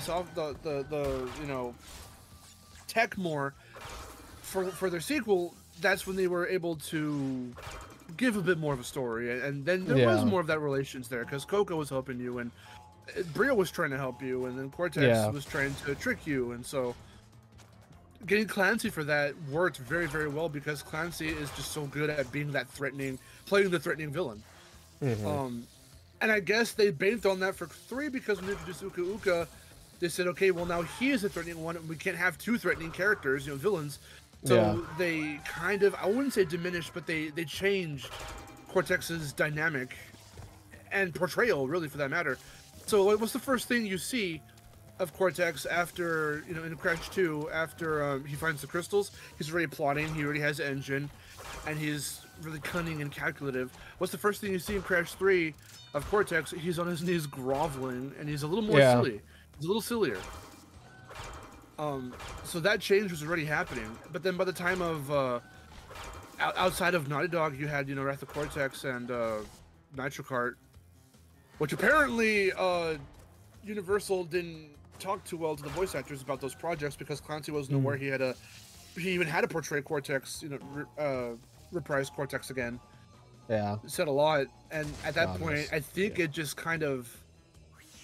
I want to say he didn't care, but you can tell it's so fucking far removed from what 2 and 3 established him to be and to sound even.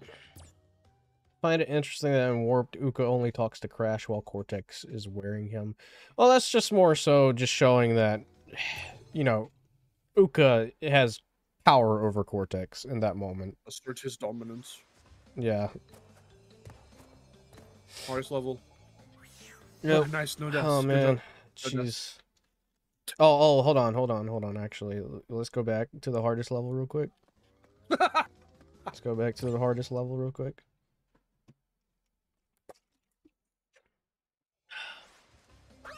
Ah, man. Shit. Fuck, dude. God damn it, man. I can't make this fucking jump! I can't. Oh my god.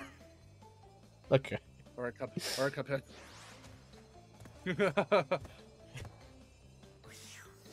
Gosh darn it. Crash Bandicoot 1, the Dark Souls of platformers. Am I right, guys? Oh my god. Too true. Probably for content. Oh wow, we're already at Cortex. Yeah, and that was the only time that Uka ever did that, which I also find interesting. I love that line. Darn you, Crash Bandicoot. Alright, you're supposed to spin that. I do like the way that Brendan says it. Yeah. Darn you, Crash Bandicoot.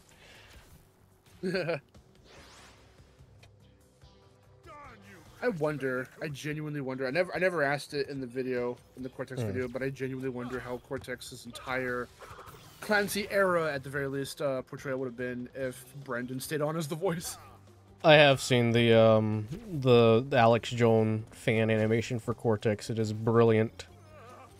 It is probably one of my favorite fan animations ever. They are freaking demons.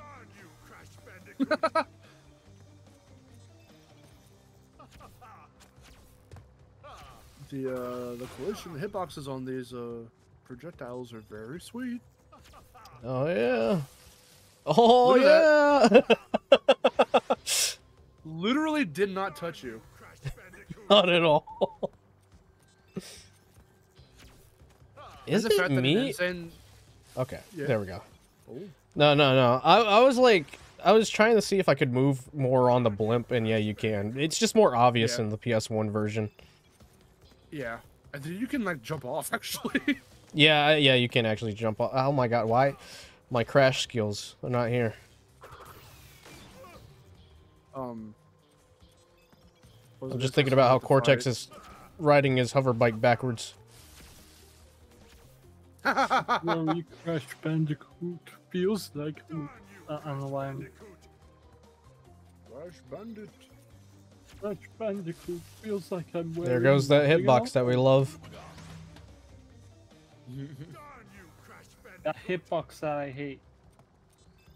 You will never fear. You will never defeat the human spirit. But I'll try.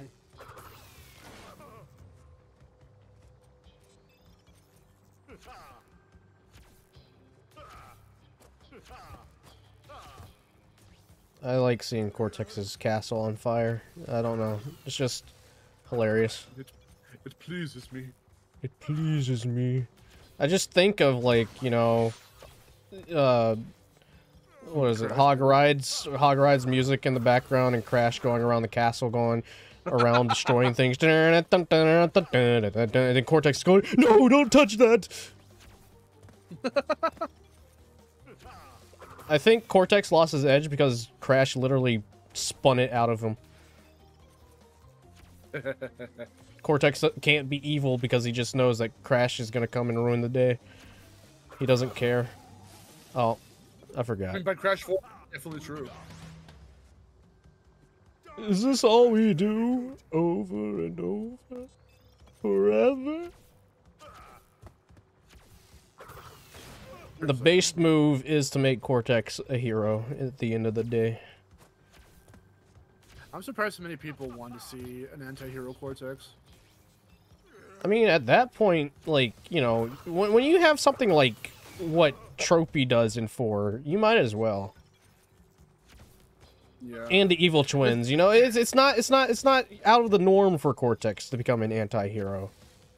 For sure, definitely. And I recontextualized that in my Cortex video because of like his morality, the fact that he does still care for he does still care for Crash, and there's many examples of that in different games. Like a father.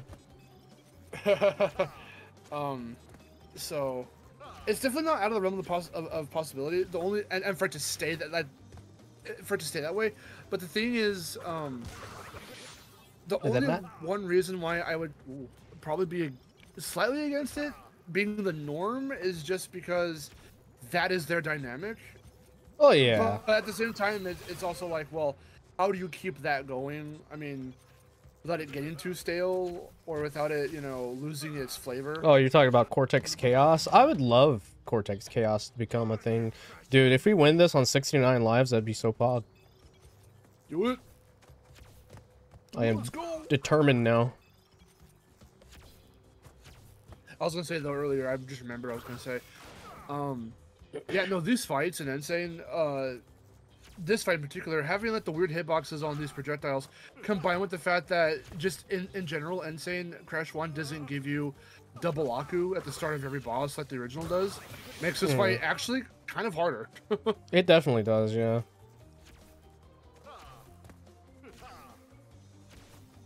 But part of that is faux difficulty just because of the fact that it's a little busted. It's a little jank because of the hitboxes. Yeah. If the hitboxes were fine, but you had no Aku, then that would be more legitimate. No! That one always gets me. I hate that fucking cycle. Darn you, Crash Bandicoot just spins them off right then and there. He can't even get the word darn. He's just like, darn you! Oh! Cuts into the Crash Bandicoot 2 cutscene. Just that'd be funny.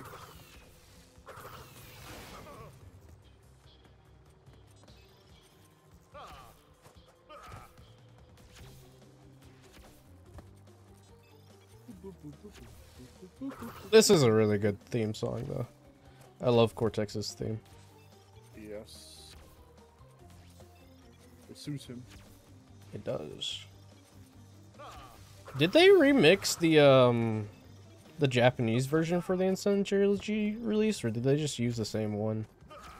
Not that I'm aware of, but I actually don't know. They might have just used the same one.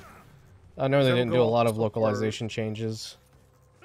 Yeah, because I would also go for Tana's bonus round theme. That was different as well. No! No! No! Cortex! Please! Oh, hey, now you have double Aku. Really? I've never really noticed that. Cortex, Brio, and Papu Papu are left-handed. Yes, that's a very consistent thing in all the games. Is that Cortex is, from the one that I know. I wonder if any of the developers are left-handed. I'm left-handed. I'm right-handed. Yeah. Yeah.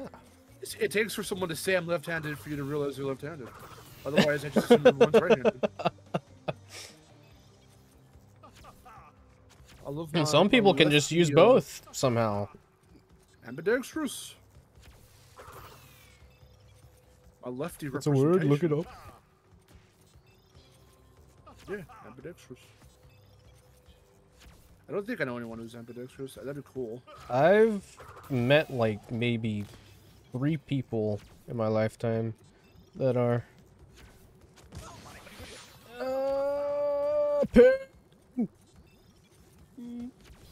That's awesome. Is Pinstripe a lefty? Maybe. I mean, I'm assuming if they made. Gosh darn it. I'm assuming if they made the other 3 left-handed. No. You know what? They just make Pinstripe right-handed. They're like, you know what? He's a gambling man. It depends on how he holds his gun. If he holds his gun with the right hand out front and the left hand on the trigger, then he's left-handed.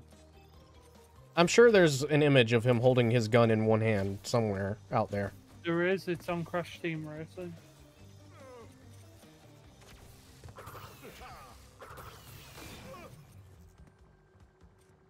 You never noticed it until you're a teenager. Yes, he is. He's left-handed? He's left-handed. Are all the Crash characters left-handed? Oh, wait. But, wait, hold on. But then he holds the gun in his right... He holds it in the right-handed way in Twinsanity. But in every other way... Alright, Twinsanity, stop sending me mixed signals. Twinsanity, it's always you! There's this. Hold on. Literally every... Well, no, I could just tell from the position because I'm left-handed. Every single... There's that. But not just that. In every way that he holds the gun with both hands, it depends on the orientation of how you hold it. That depends on determines your handedness. And he always holds it with his left, because that's how I would hold a gun. I've never held one, but that's how I would. Right hand up front and the left hand on the trigger. That's how a lefty would do it, and he does that in every game except Twinsanity.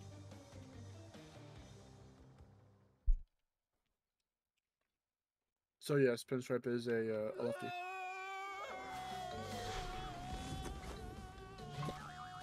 We did it, gamers. Let's go! They smashed on top of the blimp. Definitely. You ever had blimp sex? Pretty interesting. Give me 1 second, I'll be right back. Oy.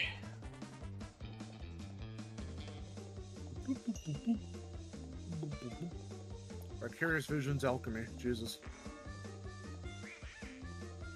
Isn't it the same? They said this was the last game to use it, and then they reused it in Nitro Field.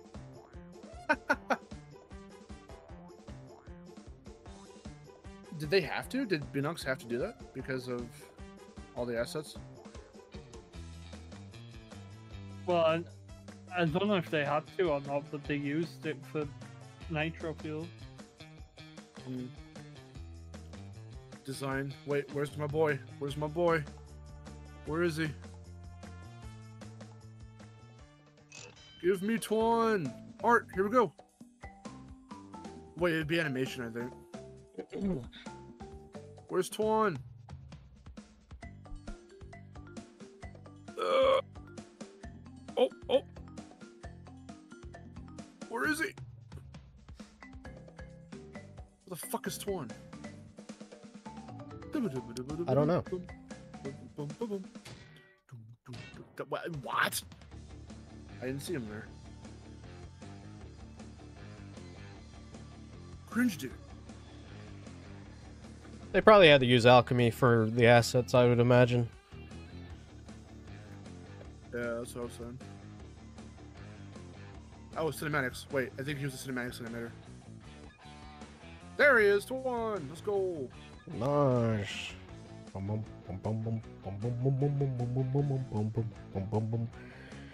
It was so funny how he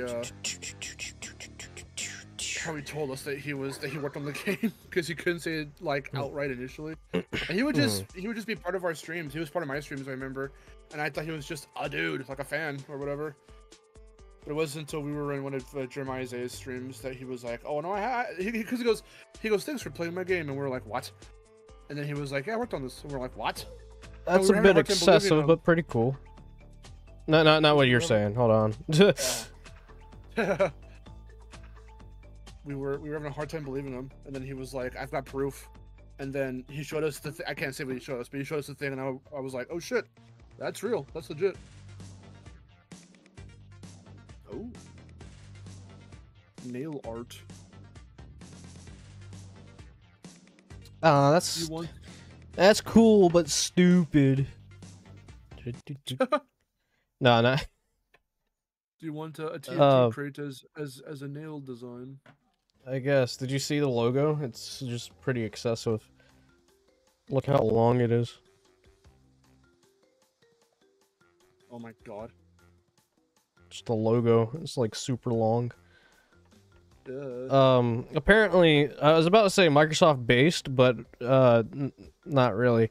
Microsoft added a dynamic background for the Series S and Series X that brings back the 360 blades, but it's just the background. Okay.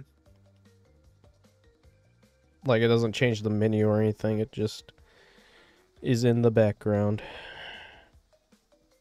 Looks really weird and out of place.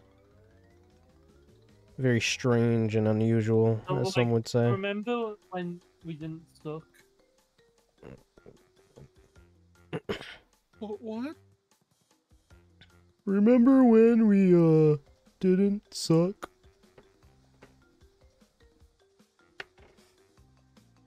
Alright, well, that was Crash Bandicoot. Tomorrow, I will be on track for 12 p.m. We're gonna be streaming Crash Bandicoot 2. I don't know if I'll play through it all the way. I kind of want to, but also at the same time, I kind of just want to... I don't know. I'll figure it out. I'll wait for Crash Bandicoot 2 Courtesy Strikes Back. Courtesy. Not my courtesy.